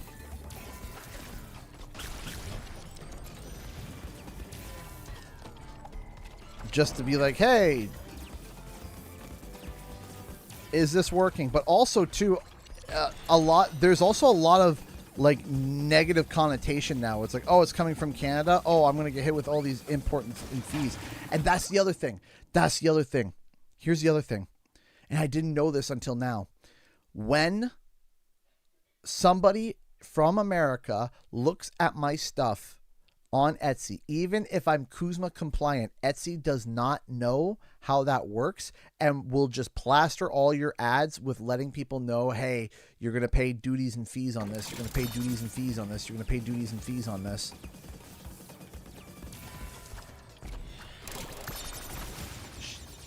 Even if you set it up and it's Kuzma compliant and you won't have to pay duties and fees on it, Etsy doesn't know how to get that to work.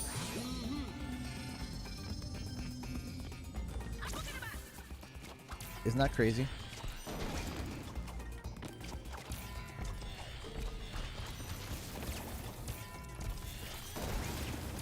So it makes me wonder, do I have to go through like maybe Printify? Do I have to go through something else?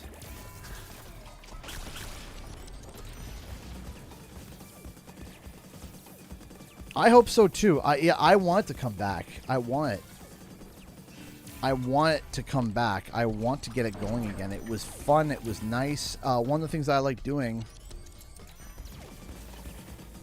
even if I say Kuzma compliant, just because it just says, oh, you're from Canada, oh, taxes and fees, and I'm like, but no.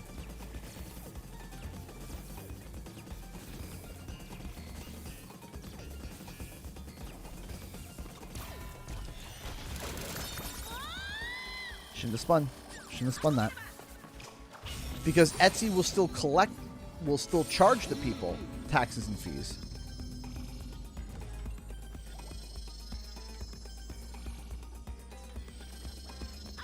Anyone else hearing a lot of thunder? Not from me? No, I don't think so. Unless y'all are hearing something that I'm not hearing.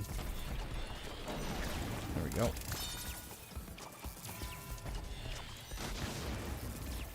Right? It's not even like, I can't even be like, yes, I understand.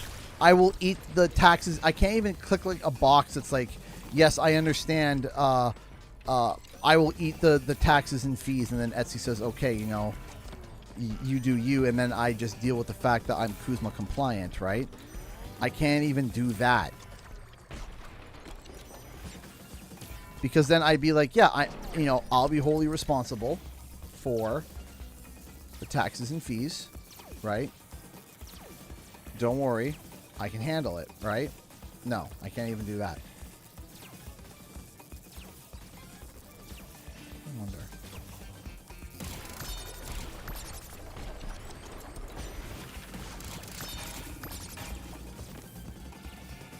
Taking road less traveled.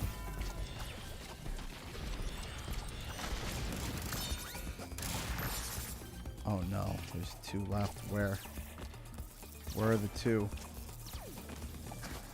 Ah, that's why. That's why that doesn't work. Oop. Is there a different online store like Etsy that does, or are they all like this? So I gotta double check, I gotta figure out with like something like Shopify maybe. Shopify or Squarespace, but I don't know.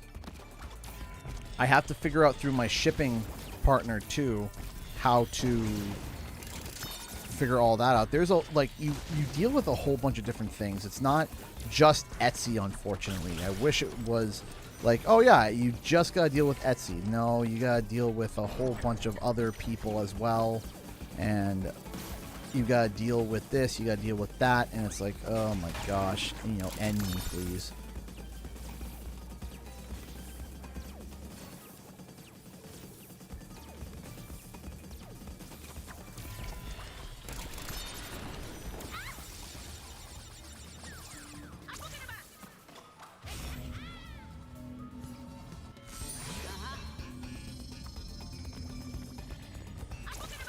It's been a hot minute since I've done this. It's been a hot minute. And I have a dog on me. But I wouldn't change it for the world because he is awesome. Right, because the thing is that it's not, like I said, it's not just Etsy. I also deal with another company called Stallion, right? That's another company I deal with. And then on top of Stallion, Stallion then deals with 3 other companies that I got to choose which one to deal with. So I tell Stallion which companies to deal with.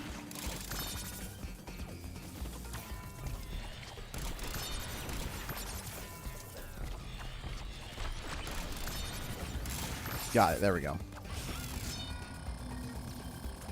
My dude, permission to share good news? Permission granted. Of course. Always down for good news, Dagger. Always, always, always. I have news too. Denver's half asleep. In my arms. In the arms of the angel.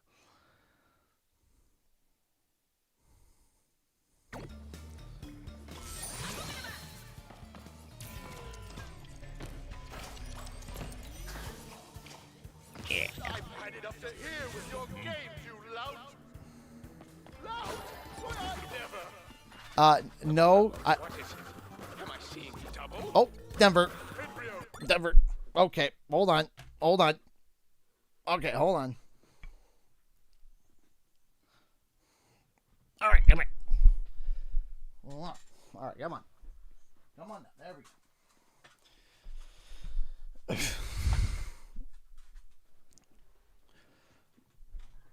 So, I'm allergic to cats. So, I like cats. They love and adore me. Nearly every cat I've had. Drop shipping from then I'm losing nearly all the revenue that the point of running your own print farm is being, oh my gosh!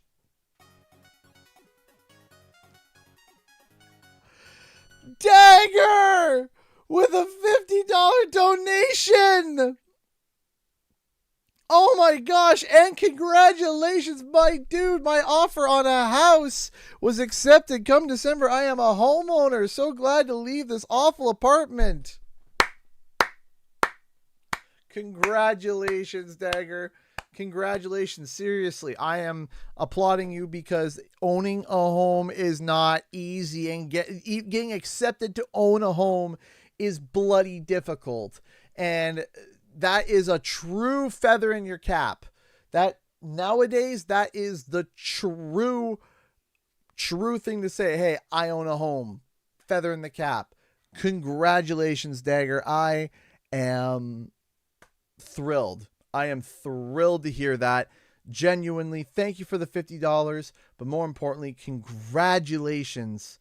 Congratulations. Congratulations on owning a home. Congratulations. That is amazing. Good job. Good job. Congratulations. Let's bloody go. Thank you for the $50. But once again, more importantly, congratulations on becoming a homeowner. You deserve it. And I am thrilled to hear that. Congratulations, Dagger. Oh, jeez. Thank you so much for the support. Thank you. Oh, jeez. And that is not only big news, it's important news.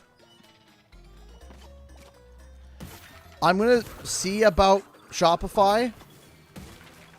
It's just migrating my whole store is going to be a giant pain. And then figuring out for the Kuzma compliance stuff is going to be interesting. I'm sorry to hear that, Alan. I'm very, very, very, very sorry to hear that. That's something that that's never something that any of us wants to hear or experience, and I'm very sorry that you're going through that. But I'm also hoping that the stream is helping you be a little bit distracted from such heartaches. And I'm very sorry to hear that.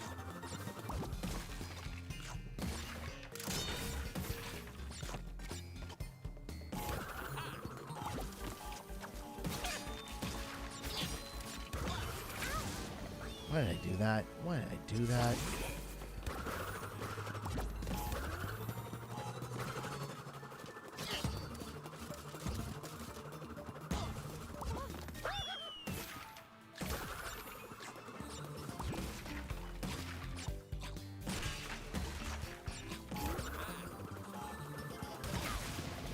Again.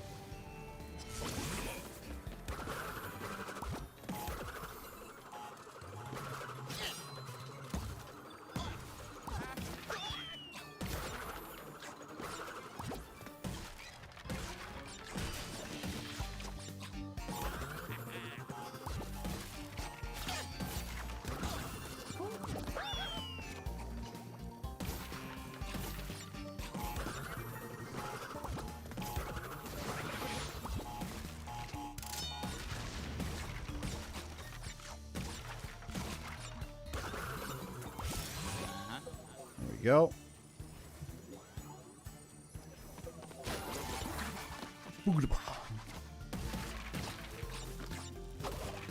And boop, boop.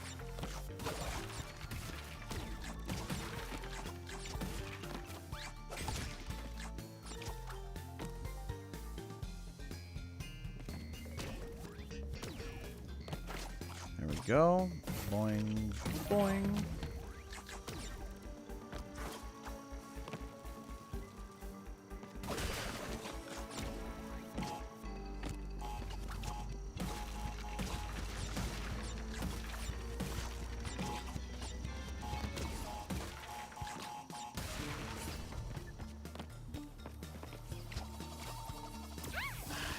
That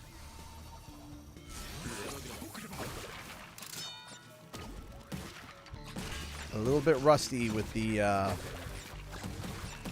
Crash Bandicoot. At this rate, man, I don't have enough time for at least a little bit of CTR. At least a race or two at least. At least.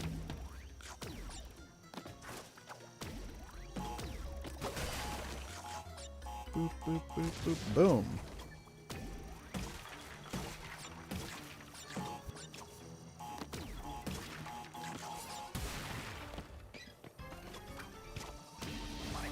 Ah, man. My favorite thing to do is to ride the buzzsaw when you can do it. Oh, it's so much fun. It's hard to get the timing right, though, because the hitbox is so wide. But if you go dead center, it's really... It's fun. You go, whee! Got any news on Spyro?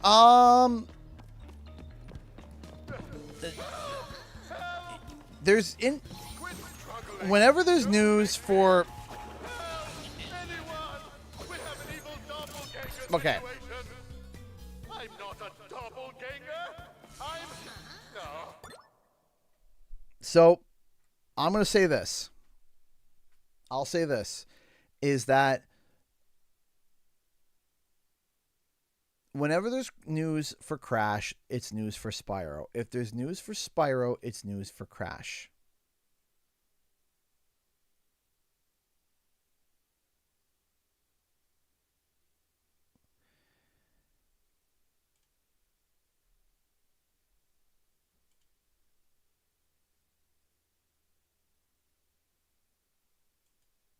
So,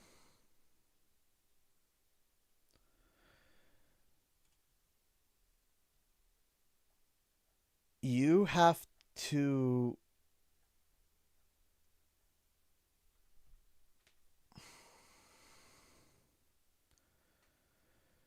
Get it? There, that'll shut me up. you have to look at things in a certain way, and the reason why you have to look at it that way is because Crash and Spyro are inherently attached to the same team, which is the emerging franchises.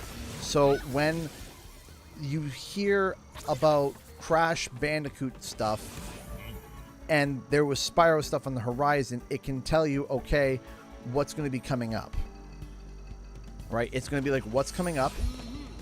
What is the emerging franchise's next focus?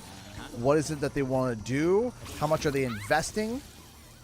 How much are they investing into the emerging franchises? Because right now, emerging franchises is three games right now. At the moment, is 3 games, which is Crash Bandicoot, Spyro the Dragon, and Tony Hawk. There are other games that float through there.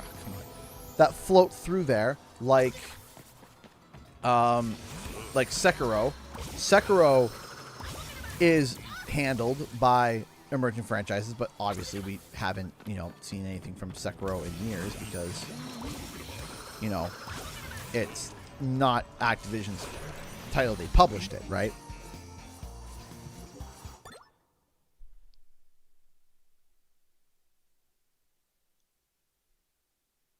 So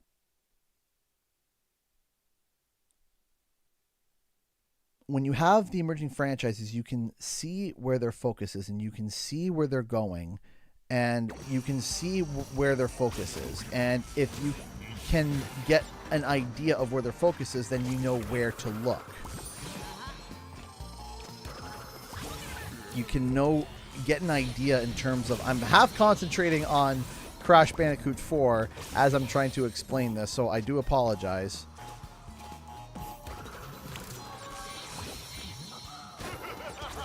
But market research and what they are focusing on allows you to be able to kind of look at where they are going with it.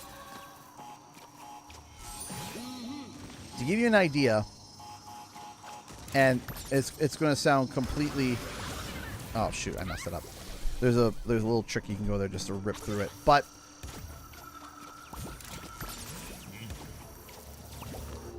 I'm going to use a sport term. I know a lot of people are not going to like it, but I'm going to use a sport term.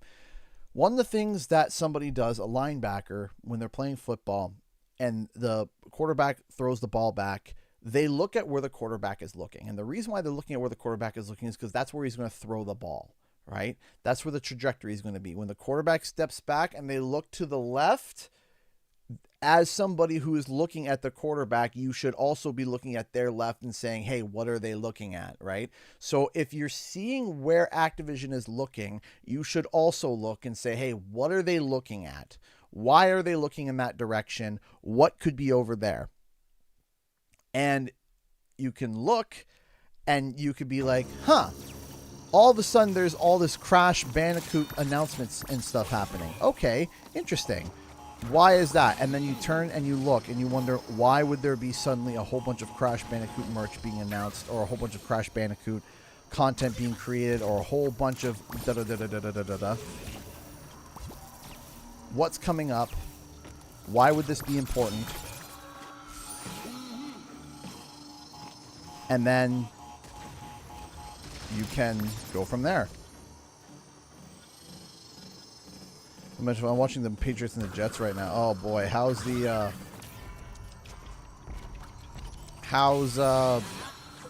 Jets doing? Are they losing, probably. And I hate that area. The Jets are awful. But, I mean, they have won their last 2 games, shockingly. But they're not going to beat the Pats. And if they do, I will be happy. I will be so happy if they beat the Pats.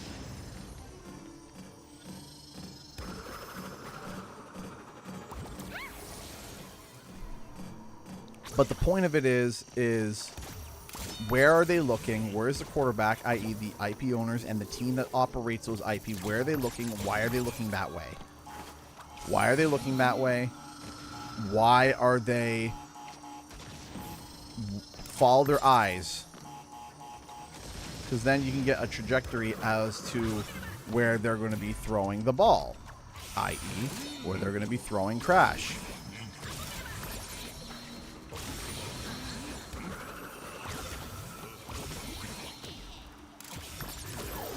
Oh, jeez Louise. Got it.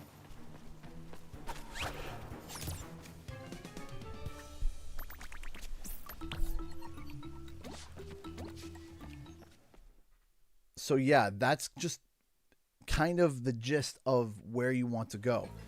And it allows you to be able to clock and see things that are there and aren't there, and allows you to see and gauge where their interest is. So with there being an invested interest in Crash, the question is why, right? And there's a number of things where you can then turn and look and be like, okay.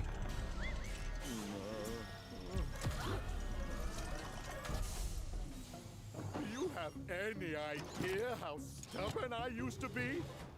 Yes. I need to stop him from making you. But I can't kill him because that would kill me.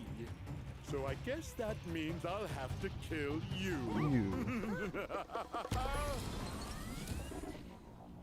Yoink. One second. Did I just... Oh, I got the live score here. What's... Sorry, just got the live score.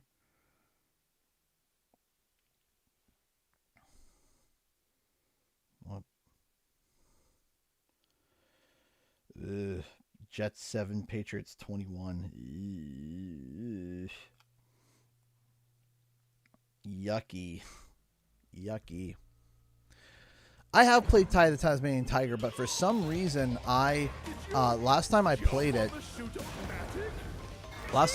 for some reason I had really bad motion sickness. I can't tell you as to why. I just had, but I have played it before. Jets are a joke. Yeah, the Jets are. It's like they're awful.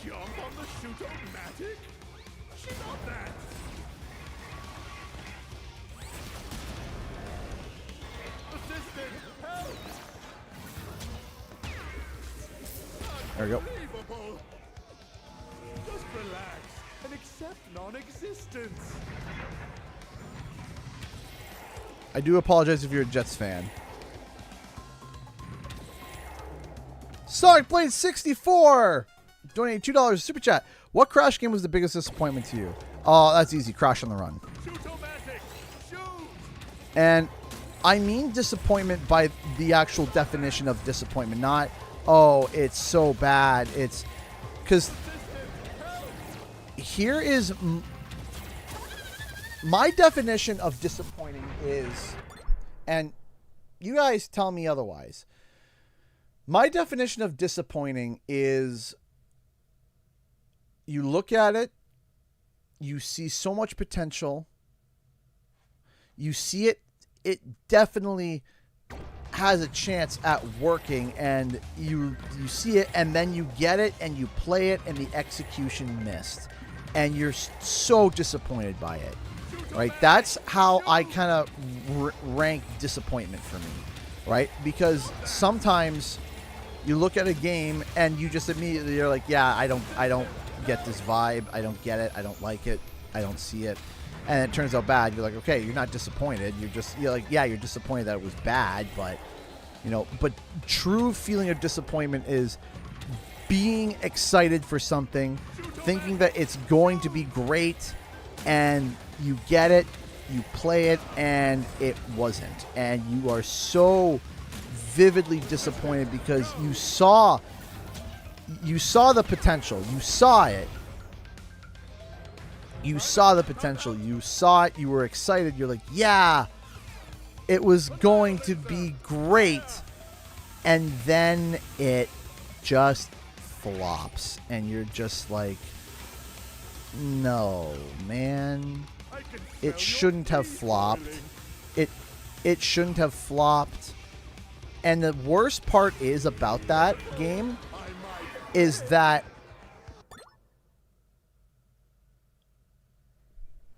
three months of adjusting would have made that game better. 3 months of tweaking. Just tweaking. Not even an overhaul on the game. Not even like a full overhaul.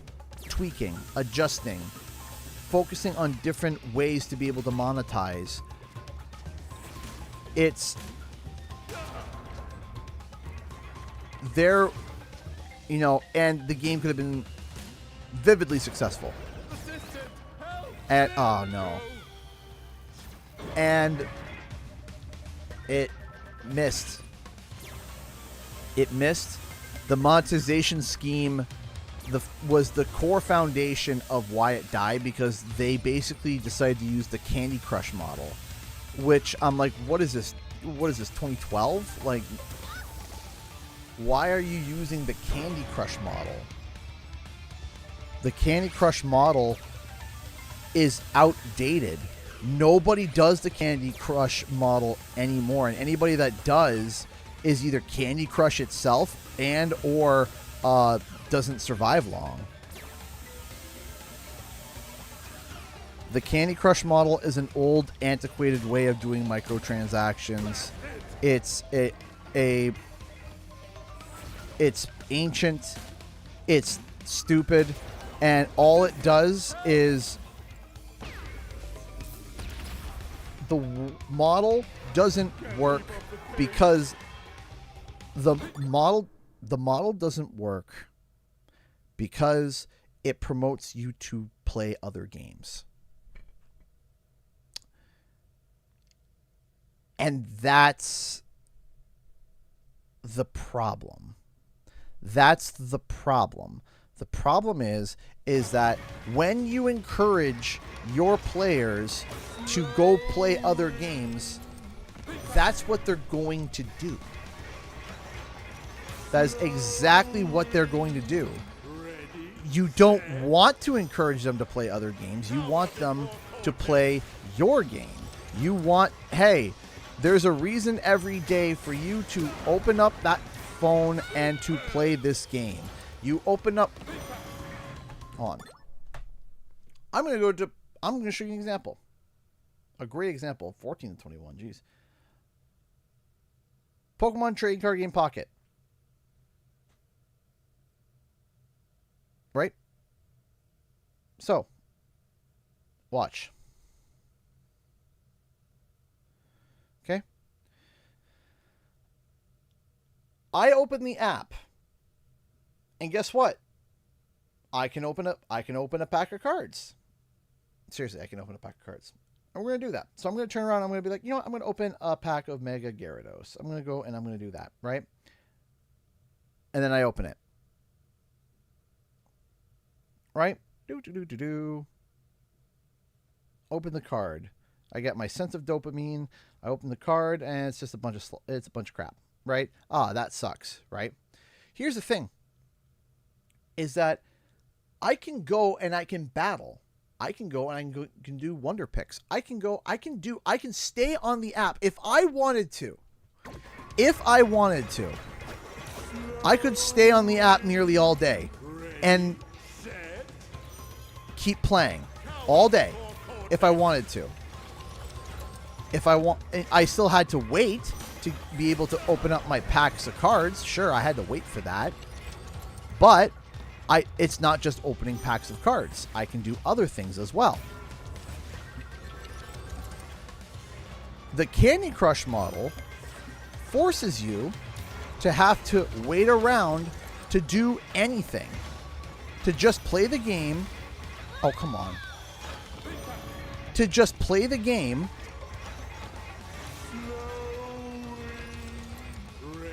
Once you've played enough, you can't play other things. You can't do anything else. You have to wait or pay money to play the game.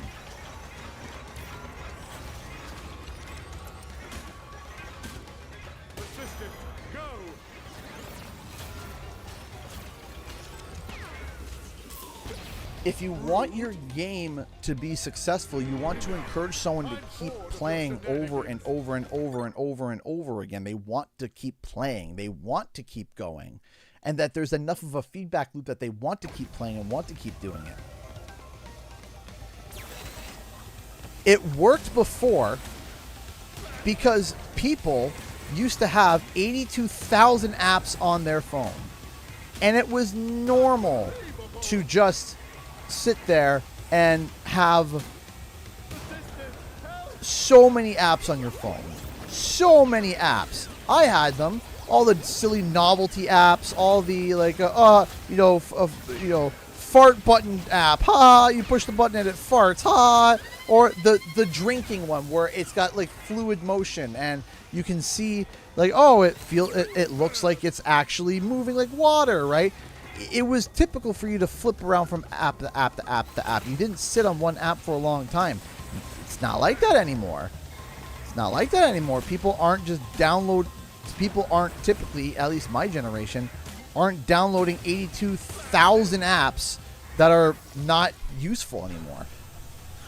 Like, you should see how, like, unbloated my phone is. I've seen, compared to my mom, okay, I have 2 pages. I have my main page, and I have that page. And then I have email. A full thing for email. That's it. 2 pages, 1 page, 3 pages in total, 2 pages with, one is half full and one's man, who can eat that laser? And one is dedicated to, like, a full page dedicated to emails to make sure I don't miss any. That's it.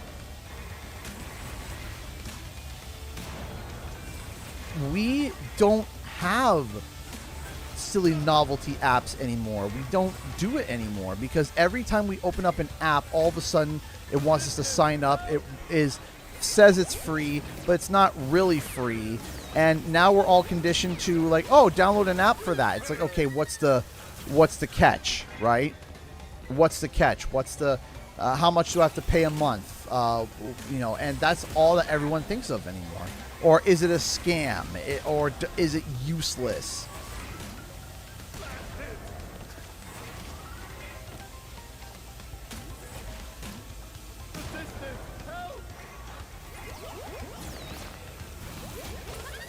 Come on, man.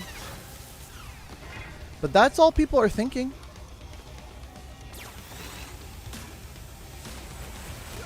That's all people are thinking. So now it's okay. Keep, I have 3 or 4 games on my phone. Keep my attention, or you're gonna get uninstalled.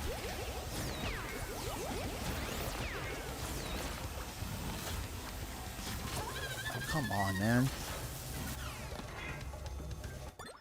Because every shop wants them to sign up for an account to get a haircut. Yeah, I know, to get a haircut. Like, no. What happened to walk-ins welcome, right? I don't want to sign up for a program. I don't need to sign up for a program. Just listen. If you want a funny skit, look up John Panette. It's a little explicitive, but it's buy stuff and leave. Stuff is not the word that he says. It's another S word. But it's the same idea. Do you remember when you used to be able to buy stuff and leave? Not like this.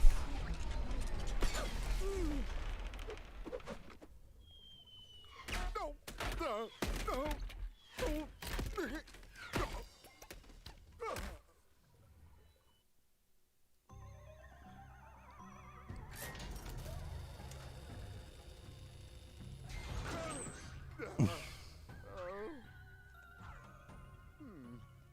must have taken a hit to the old temporal lobe.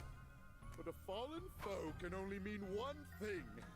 It came to blows, and I won!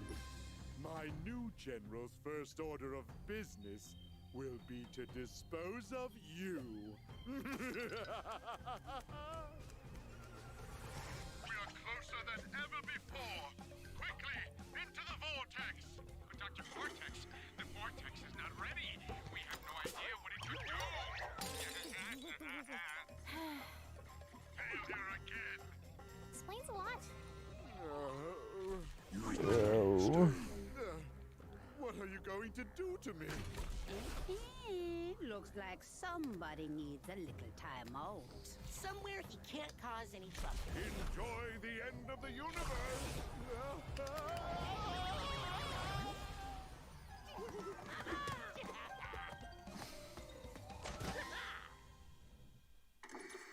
Dingo's Diner is back and ready for you.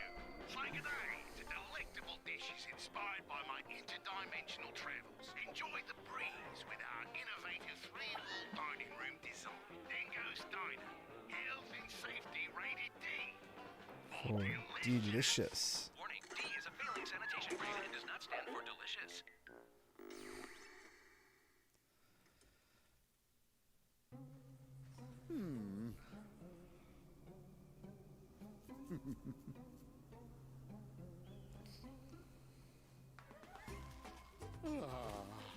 Peace at last.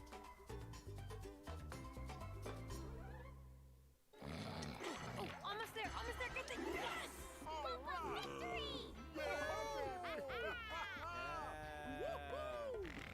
Hey, Crash, you're in. 5, 4, 3, 2, 1.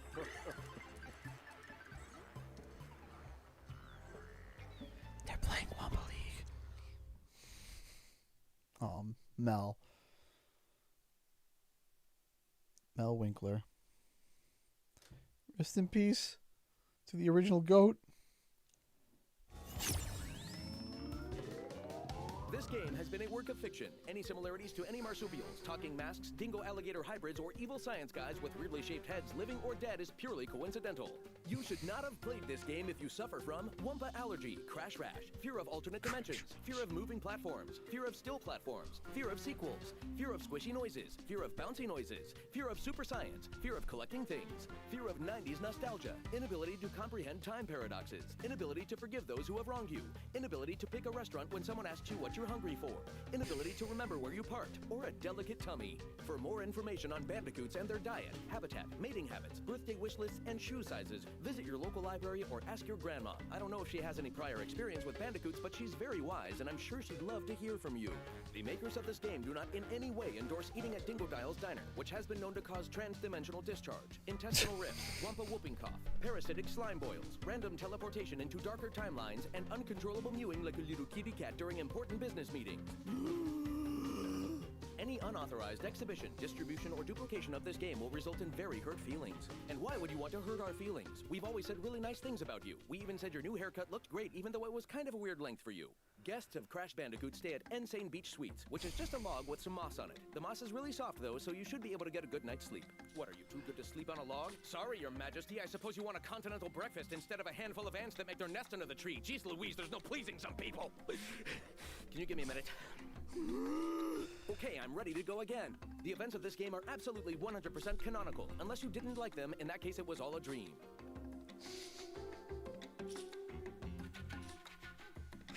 I love that. These are all canon unless you didn't like it.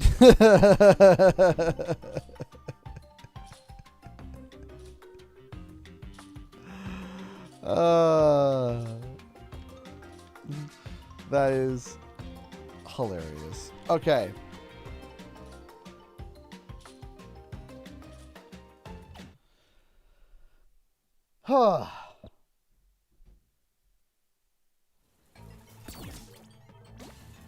Gotta love it.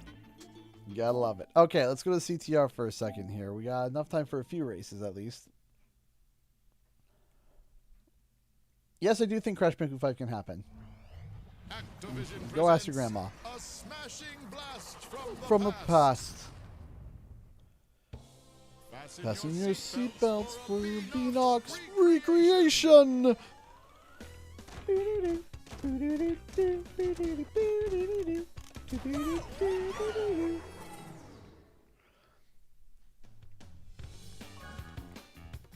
Yeah, I got enough time for a few races at least. The gum is still holding the servers together. Apparently, let's see. We did it last week and it worked.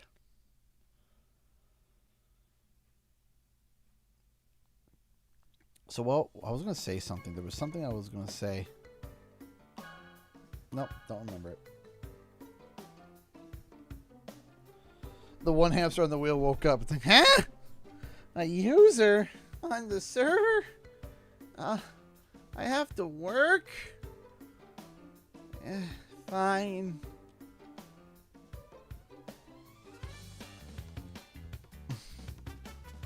Let's see if we can even get into a lobby. Can we get into a lobby?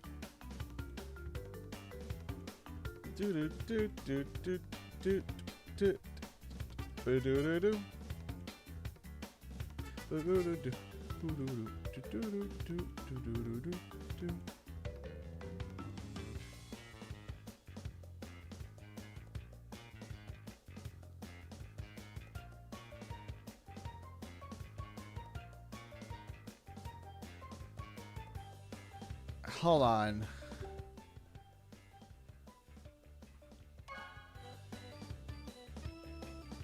Wait.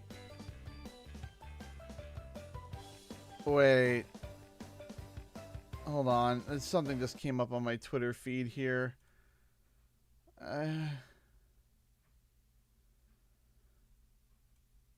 What? Oh no. A new app called 2Y is going viral for letting users create AI-generated interactive avatars of deceased loved ones. No. He's getting bigger. See? Oh, honey, that's wonderful. Kicking like crazy. He's listening. Put your hand on your tummy and hum to him. You used to love that. It feels like he's dancing in there. Oh, Mom, would you tell Charlie that bedtime story you always used to tell me? Once upon a time, there was a baby unicorn who didn't know he knew how to fly. This baby unicorn was like your mom because she didn't know that she knew how to fly, but she knew how to do all kinds of fabulous things. Hi, Grandma. Hey, Charlie. How was school today? It was really fun. I made this crazy shot in basketball. I don't really care that much about basketball. What about the crush? Stop. Grandma, stop talking. Just tell me one thing. Look who's gonna be a great grandmother. Oh, Charlie. Oh, congratulations. She says that he's been kicking a lot, though.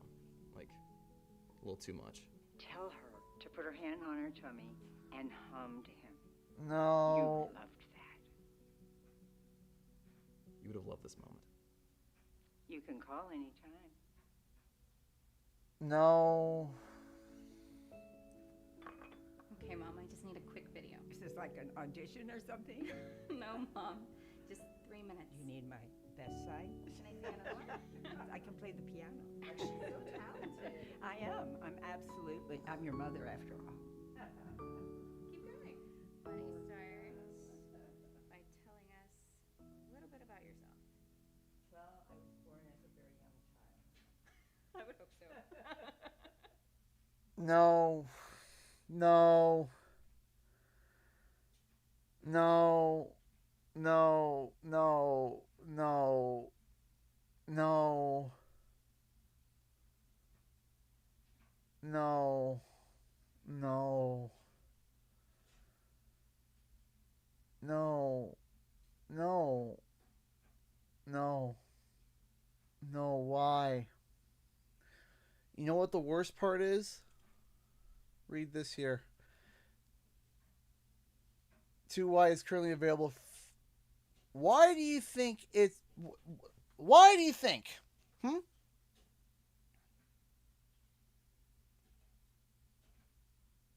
Let's do a critical analysis for longer than 3 seconds. Just let's use the peanut that's in between the ears and have a thoughtful conversation or a thoughtful deep thought for longer than 3 seconds.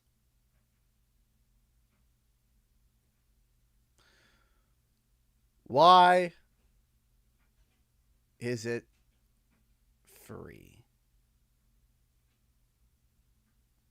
See, the thing is, there's two sides to this coin, and they're both bad. There's no, when you say two sides of a coin, you can say one's good, one's bad. No, this one's just bad. Both sides of this coin is bad and worse. So here it is. No, Ori, no. You know what? If I was a gambling man, I would say that if this thing takes off in 2 years, this thing's quality is going to be amazing. I think that it is going to be incredible. You want to know why? Because there's two sides to a coin. You ready? Here's the first side. Let's go with the obvious. This is so mentally unhealthy, it's not even funny. It is not even remotely funny. We need to be able, as humans, to be able to understand that you have to move on, and this will do nothing but hold grief open. That's all it will do. This app will never love you. This app will never have care for you. This app will only be able to regurgitate the things that you tell it to. It will never love you. It will never sing to you in the way with love in its heart. It will never, ever be that person. It is not the hands that raised you as a child. It is not the hands that brushed your tears away with their rough hands after you just fell off your bike. It is not the voice of someone that just finished a 12-hour shift and wants and still will play with you. It is not the shoulder to lean on when you went through a breakup in high school. It is not the person who taught you to be the man or woman that you are today. It is not. And it never will be. But what it will be is a wound that will never close. What it will be a gash that could never be healed. It will keep the memories painful, and they will no longer become joy and funny memories of the past and reflecting. It will never be that. It will become an obsession. And that is beyond horrible. And that's just for your parents. Let's not talk about ex-boyfriends and ex-girlfriends, right? Someone breaks up with you and you can't handle it, so you turn them into an AI. You're not broken up. You're still together. It doesn't allow you to go move on and find love. It doesn't allow you to go and discover who else. It doesn't allow any of that. Now, let's flip to the other side of the coin. That's also bad. Hey, you know what's the best part about identity fraud? Is getting the SIN number of people who are dead.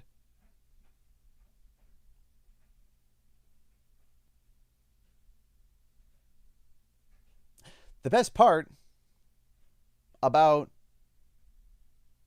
using dead people's information is that there's no one to catch. You're looking for a ghost because they're dead. And now you are sending information, angles, and everything that you need for a mega corporation to sell your information to other people about your parents and using that.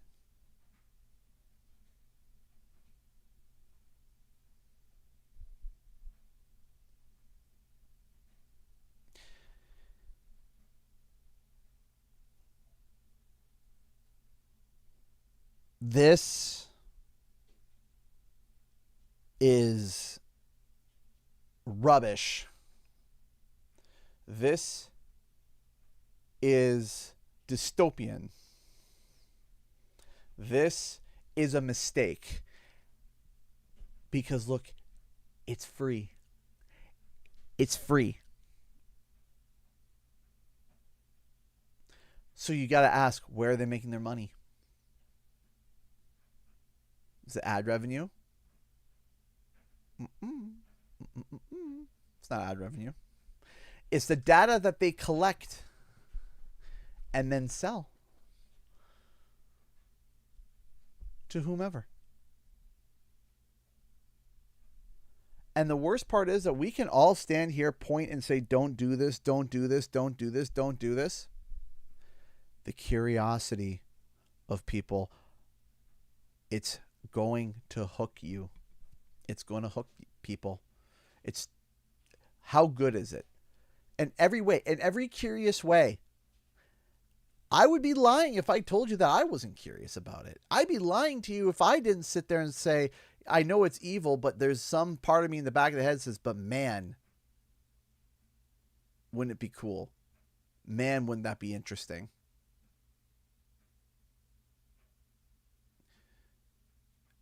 And you have to fight that. I'm going to fight that. And you all do too. Don't let simple curiosity have you fall for that.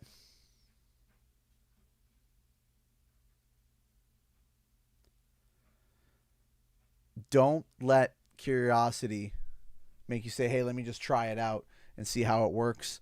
You play with it for 10 minutes and say, yeah, okay, I'm good. They've already collected your data. You've already did the sign up. You already did it. You're toast. That information's out there. And maybe nothing will happen.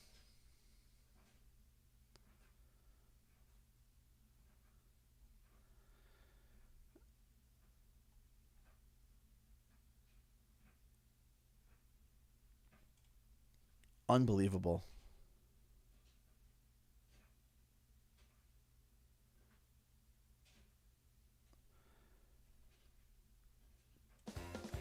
It's unbelievable. It's unbelievable. We're so cooked. We're so cooked. It's not even funny. We are so bloody cooked. We are so cooked. It's not even humorous anymore.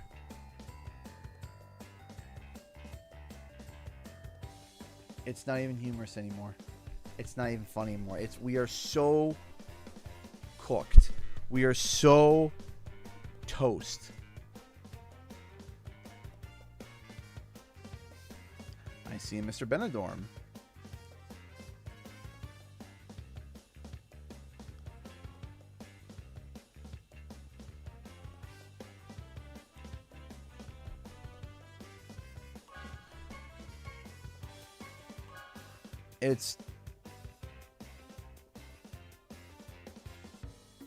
It is so over. We are so done.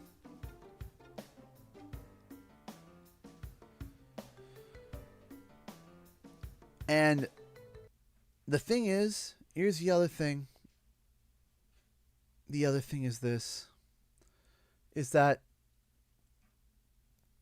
how worse, and I talked about this before, we're already getting tricked by AI. Like the people that were sharp with AI, we're starting to get tricked.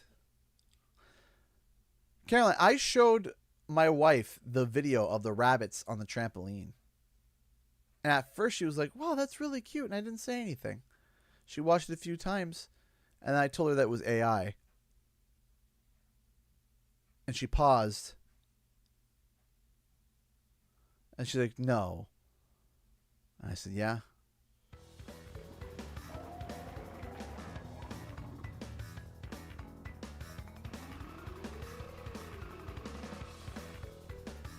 The future is here. Are you happy with it?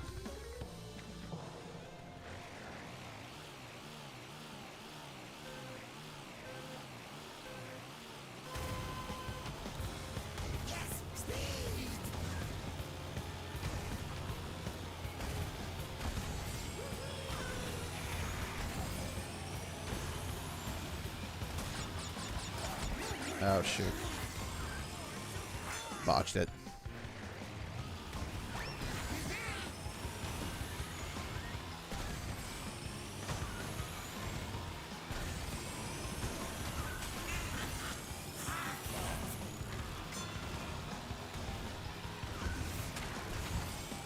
Need bubble shield? No? Okay. Well, I hope.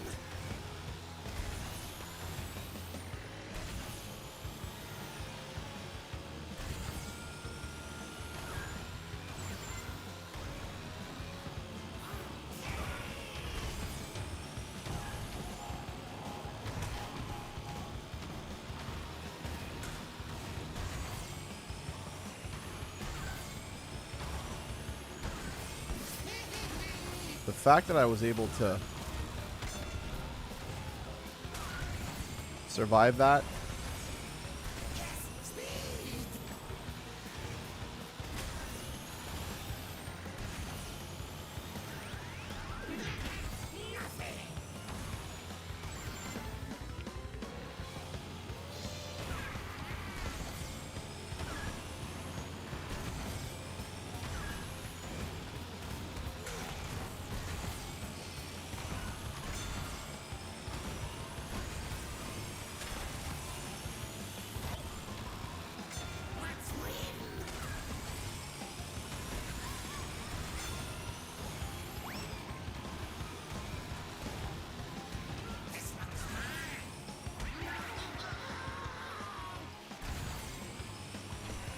Come on. Yes! Woo! Ugh. Trying to pass off as real news. It was very icy. I had the AI voice in the video. Oh, yeah, absolutely.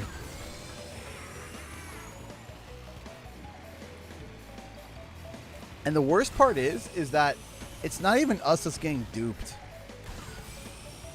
It's not even us that's getting duped. It's the boomers. It's like my mom and dad. My mom and dad saw this video, and they see these videos. They're like, "Yeah, did you see this thing and that thing and this and this?" I look, I'm like, "Dad, or Mom, that's all. It's literally just fake."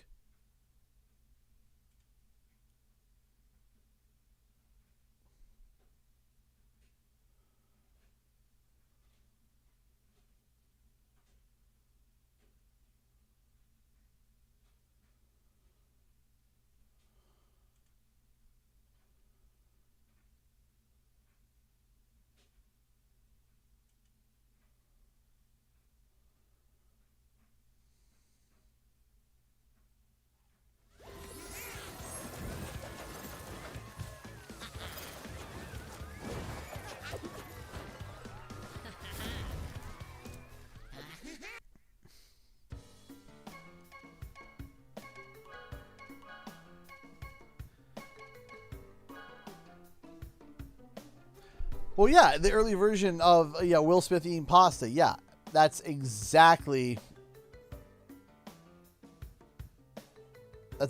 it.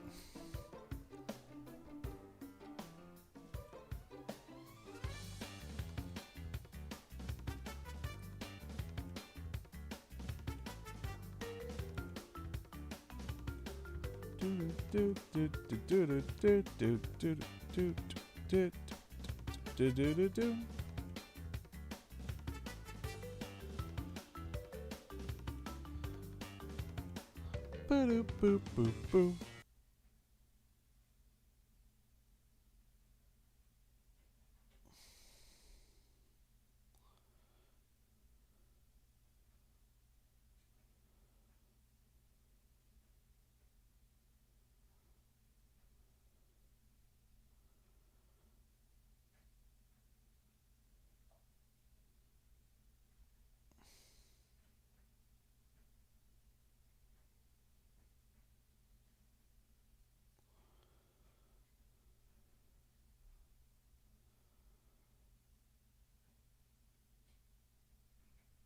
Come on.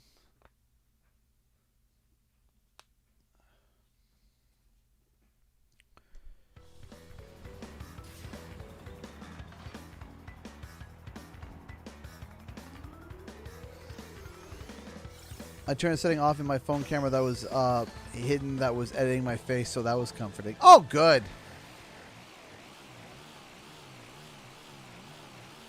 That's nice.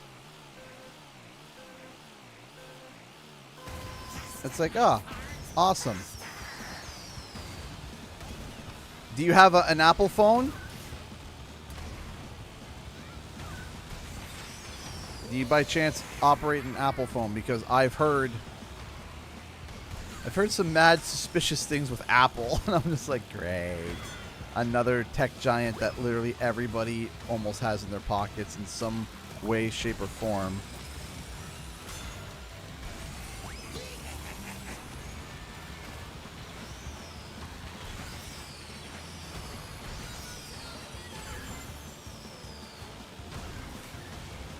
I bumped?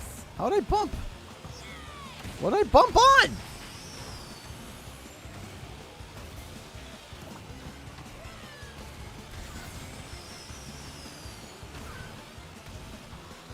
Alright, so now I'm less,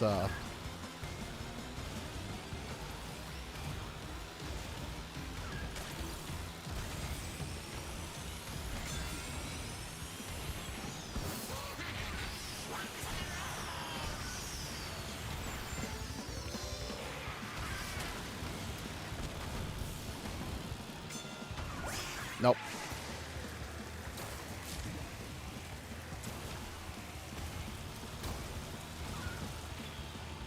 Oh my gosh! You knew it. Hey, K-Spay! How's it going? Xavier. Oh, what a... Wow. Aw, congratulations. Did everything go... That is fantastic news. Congratulations. Did everything go okay? Everything smooth?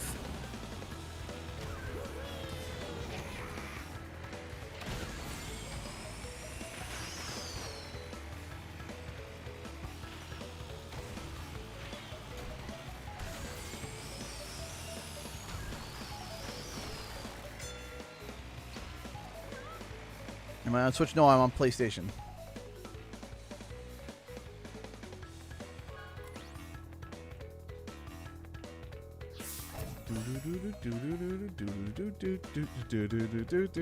Congratulations. We're probably gonna have enough time for one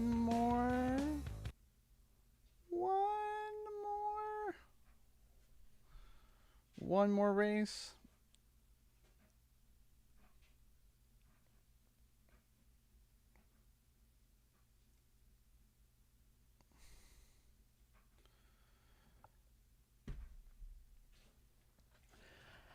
Still a lot of people. There's a lot of people whenever I hop on. Typically, like I said, typically. But right now there's not a lot.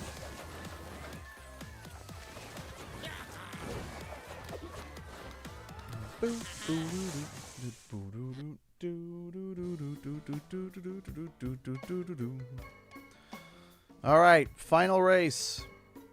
Ruse tubes or assembly lane? Let's go assembly lane. I like assembly lane.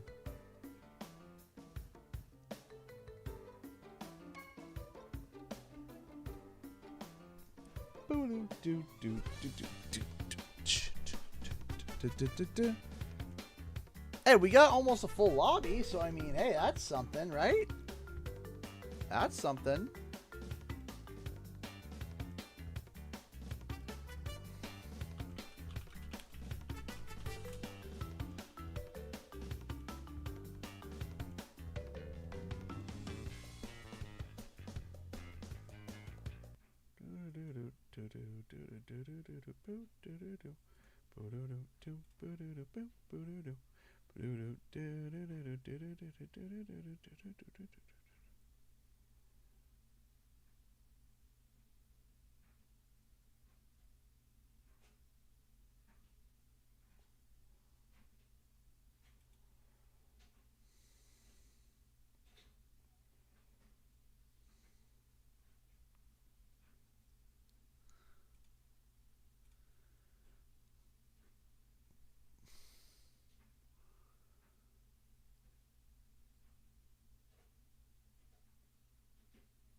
Come on.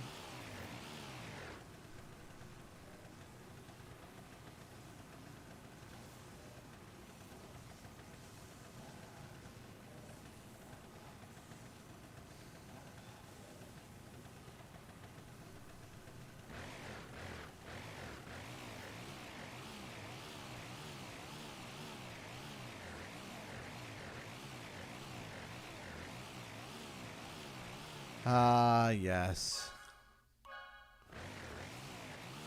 What else? How else would it end?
CTR.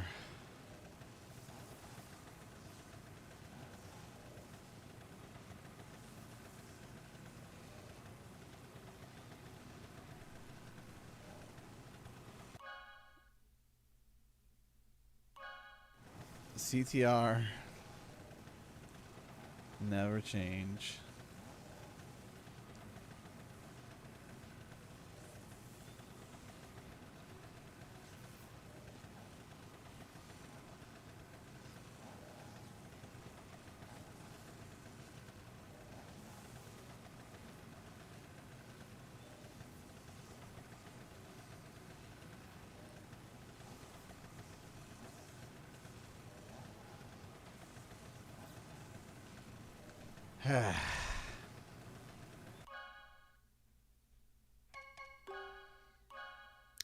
You know, maybe the final match was the friends we made along the way.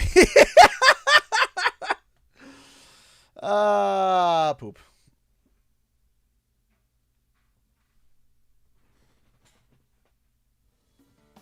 All right. Well, that's that. So if you guys got any questions, please fire them away and I will try my very best to answer them.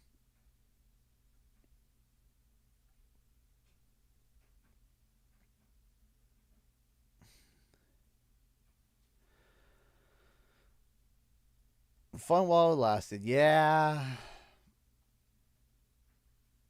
While it lasted.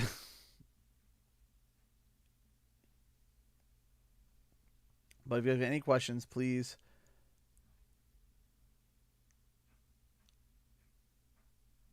let me know.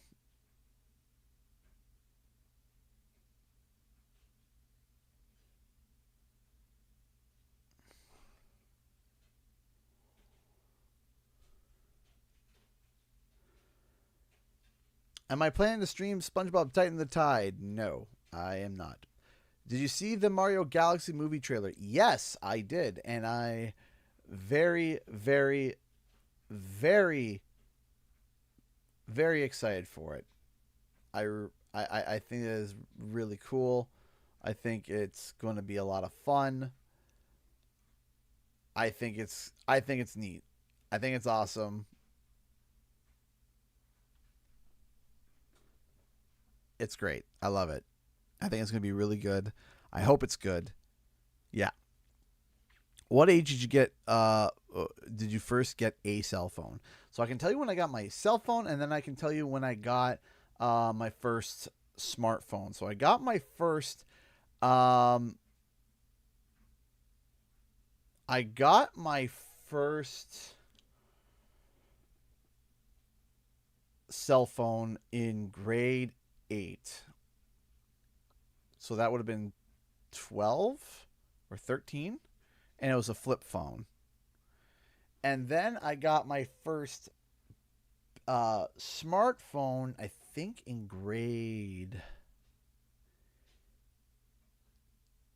10 or 9. Might be 9. Might be 9.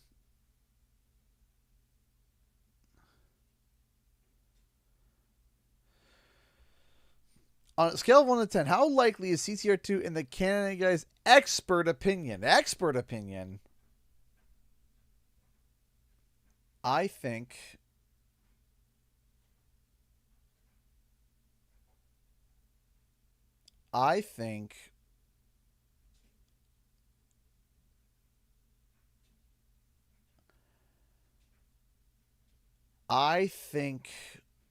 we are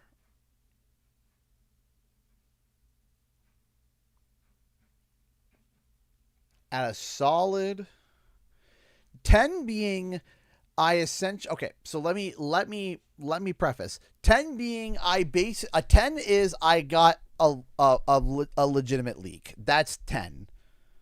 Right? That's 10. 10 is I got a leak and it's basically happening and I know it's happening, right? That's, I got a leak, whether it's an official source or whatever. I got a leak in terms, that's a 10, right? And then a 1 is like,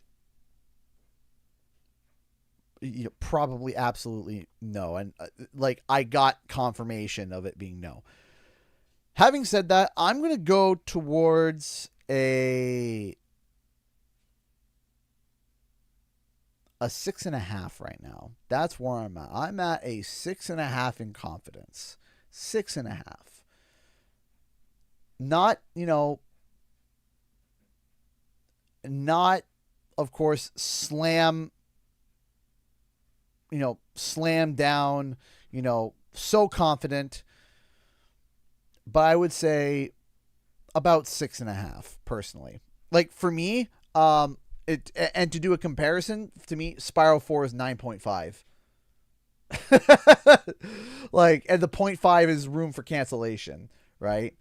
Like that's room for cancellation and or the biggest swindle campaign organized by so many people and so many people hired to trick me for it. That's Spiral 4 for me. Will you make a video about the Game Awards the next few weeks? I might, but I don't know. I always...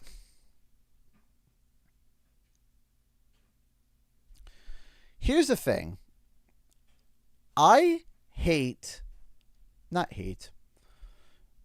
Ever since Crash Team Rumble, I have had a problem with doing dated videos where it's just like, hey, I think that we're going to see it at this time. And you're going to see I don't do it as often anymore. I think the last time I did it was for Sly Cooper, and I got burned on it as well. I got burned a lot of times on Rumble, and I got burned on Sly. And so I've tried to pull back on those now where I'm like, okay, no, trying not to go no dates, right? No dates. I know Dale, man. Yeah. I would consider him a friend, acquaintance, an acquaintance at the bare minimum, a confidant, um, a co-Spyro, content creator, speedrunner, lack of shirt wearer. No, he's Dale's great. Dale's cool. The epitome of chaos. Oh, there goes the camera. The camera's like, no, I can't look.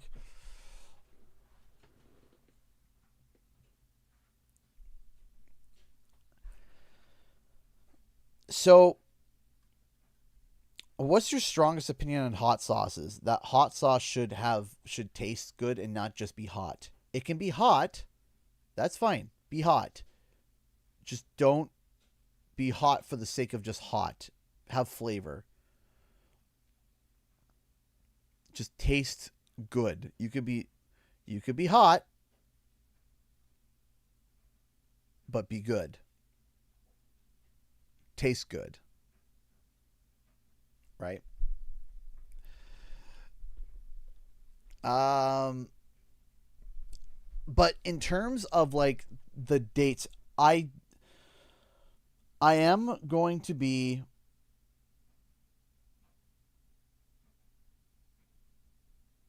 what I am going to be doing is I am going to be trying to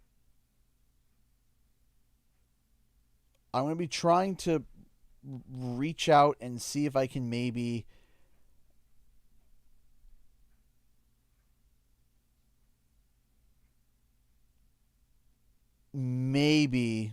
see if I can try to extract some information elsewhere. But we will see. We will see, because I'm not sure.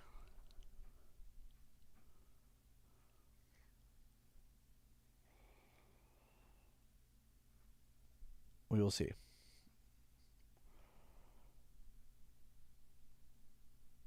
Favorite clans other than Cortex? I mean, Mr. Krabs, that is a big one. I mean, kind of hard.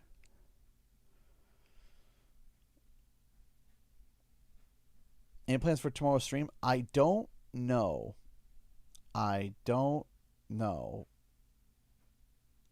We will see. I'll figure it out.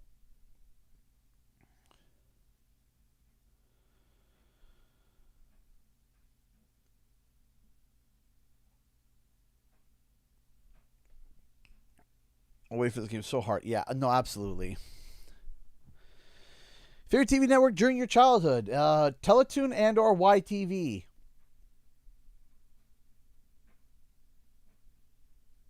Teletoon and or YTV.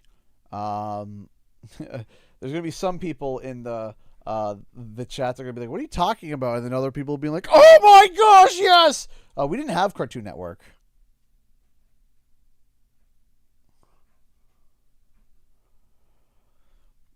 We didn't have Cartoon Network because that's too expensive for our blood. Any Canadian kid that said we have Cartoon Network at home, it's like, whoa, what? How much money did your family make? Jeez, because that was a satellite. So, ooh.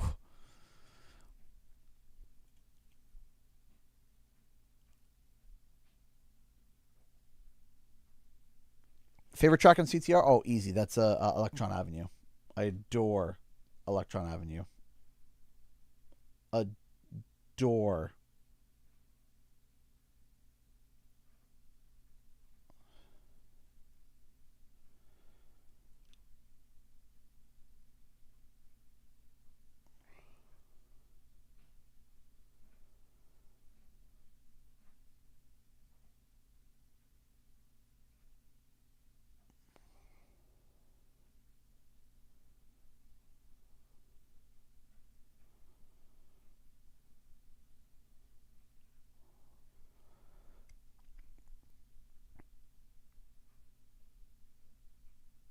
Did you have WBS on TV and can't. No, at least not for me. Like, of course it's possible, but not sure. Fish.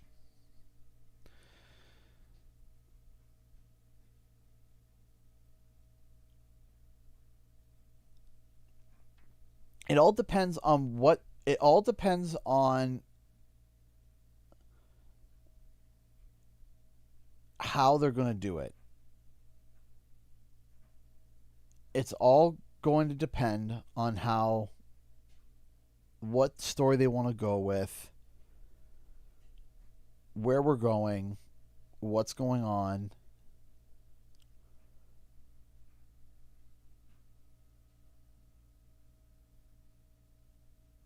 We'll see.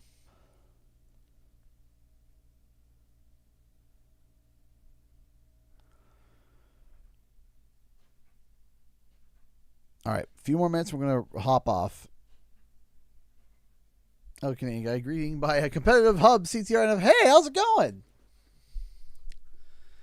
If you had to find your mods in a crowd without using their names, what would you say?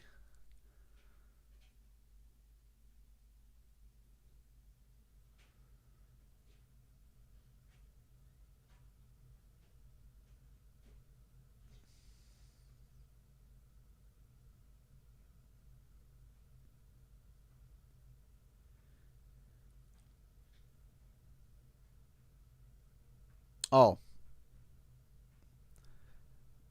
I know this might be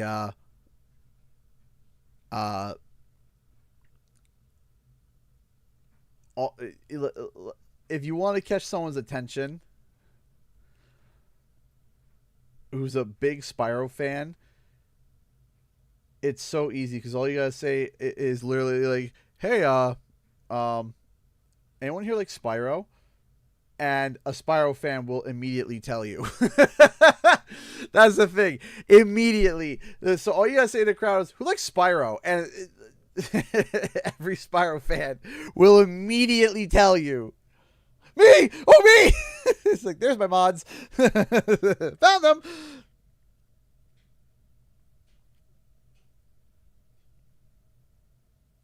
So that's possible. Yes! So say Spyro.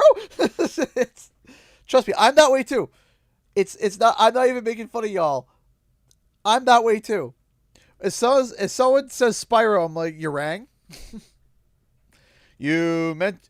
Excuse me. You mentioned my hyperfixation. Hi, hello.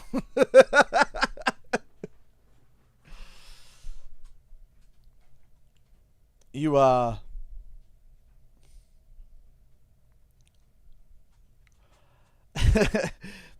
you said my obsession, and now I have to talk your ear off about it for the next hour. And all I would say is I would just say, so you like Spyro? And then the Marios be like, I like Spyro. Oh, hey, CG, found you.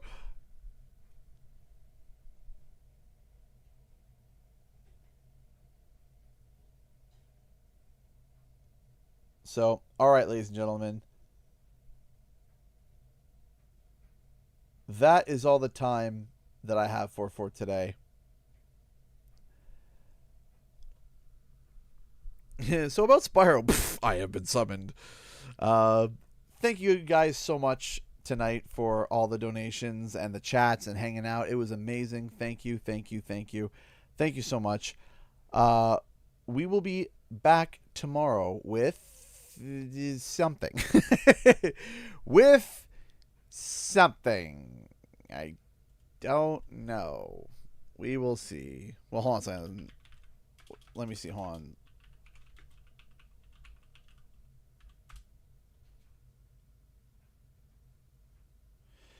Today was the release day of Spyro. Do we want to do Spyro tomorrow? 7-year anniversary of Spyro tomorrow.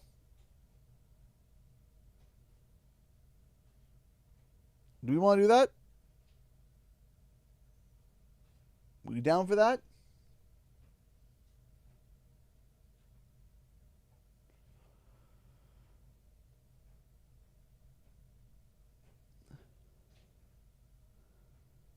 Everyone's just like, yes, yes. Oh my gosh, yes. Okay.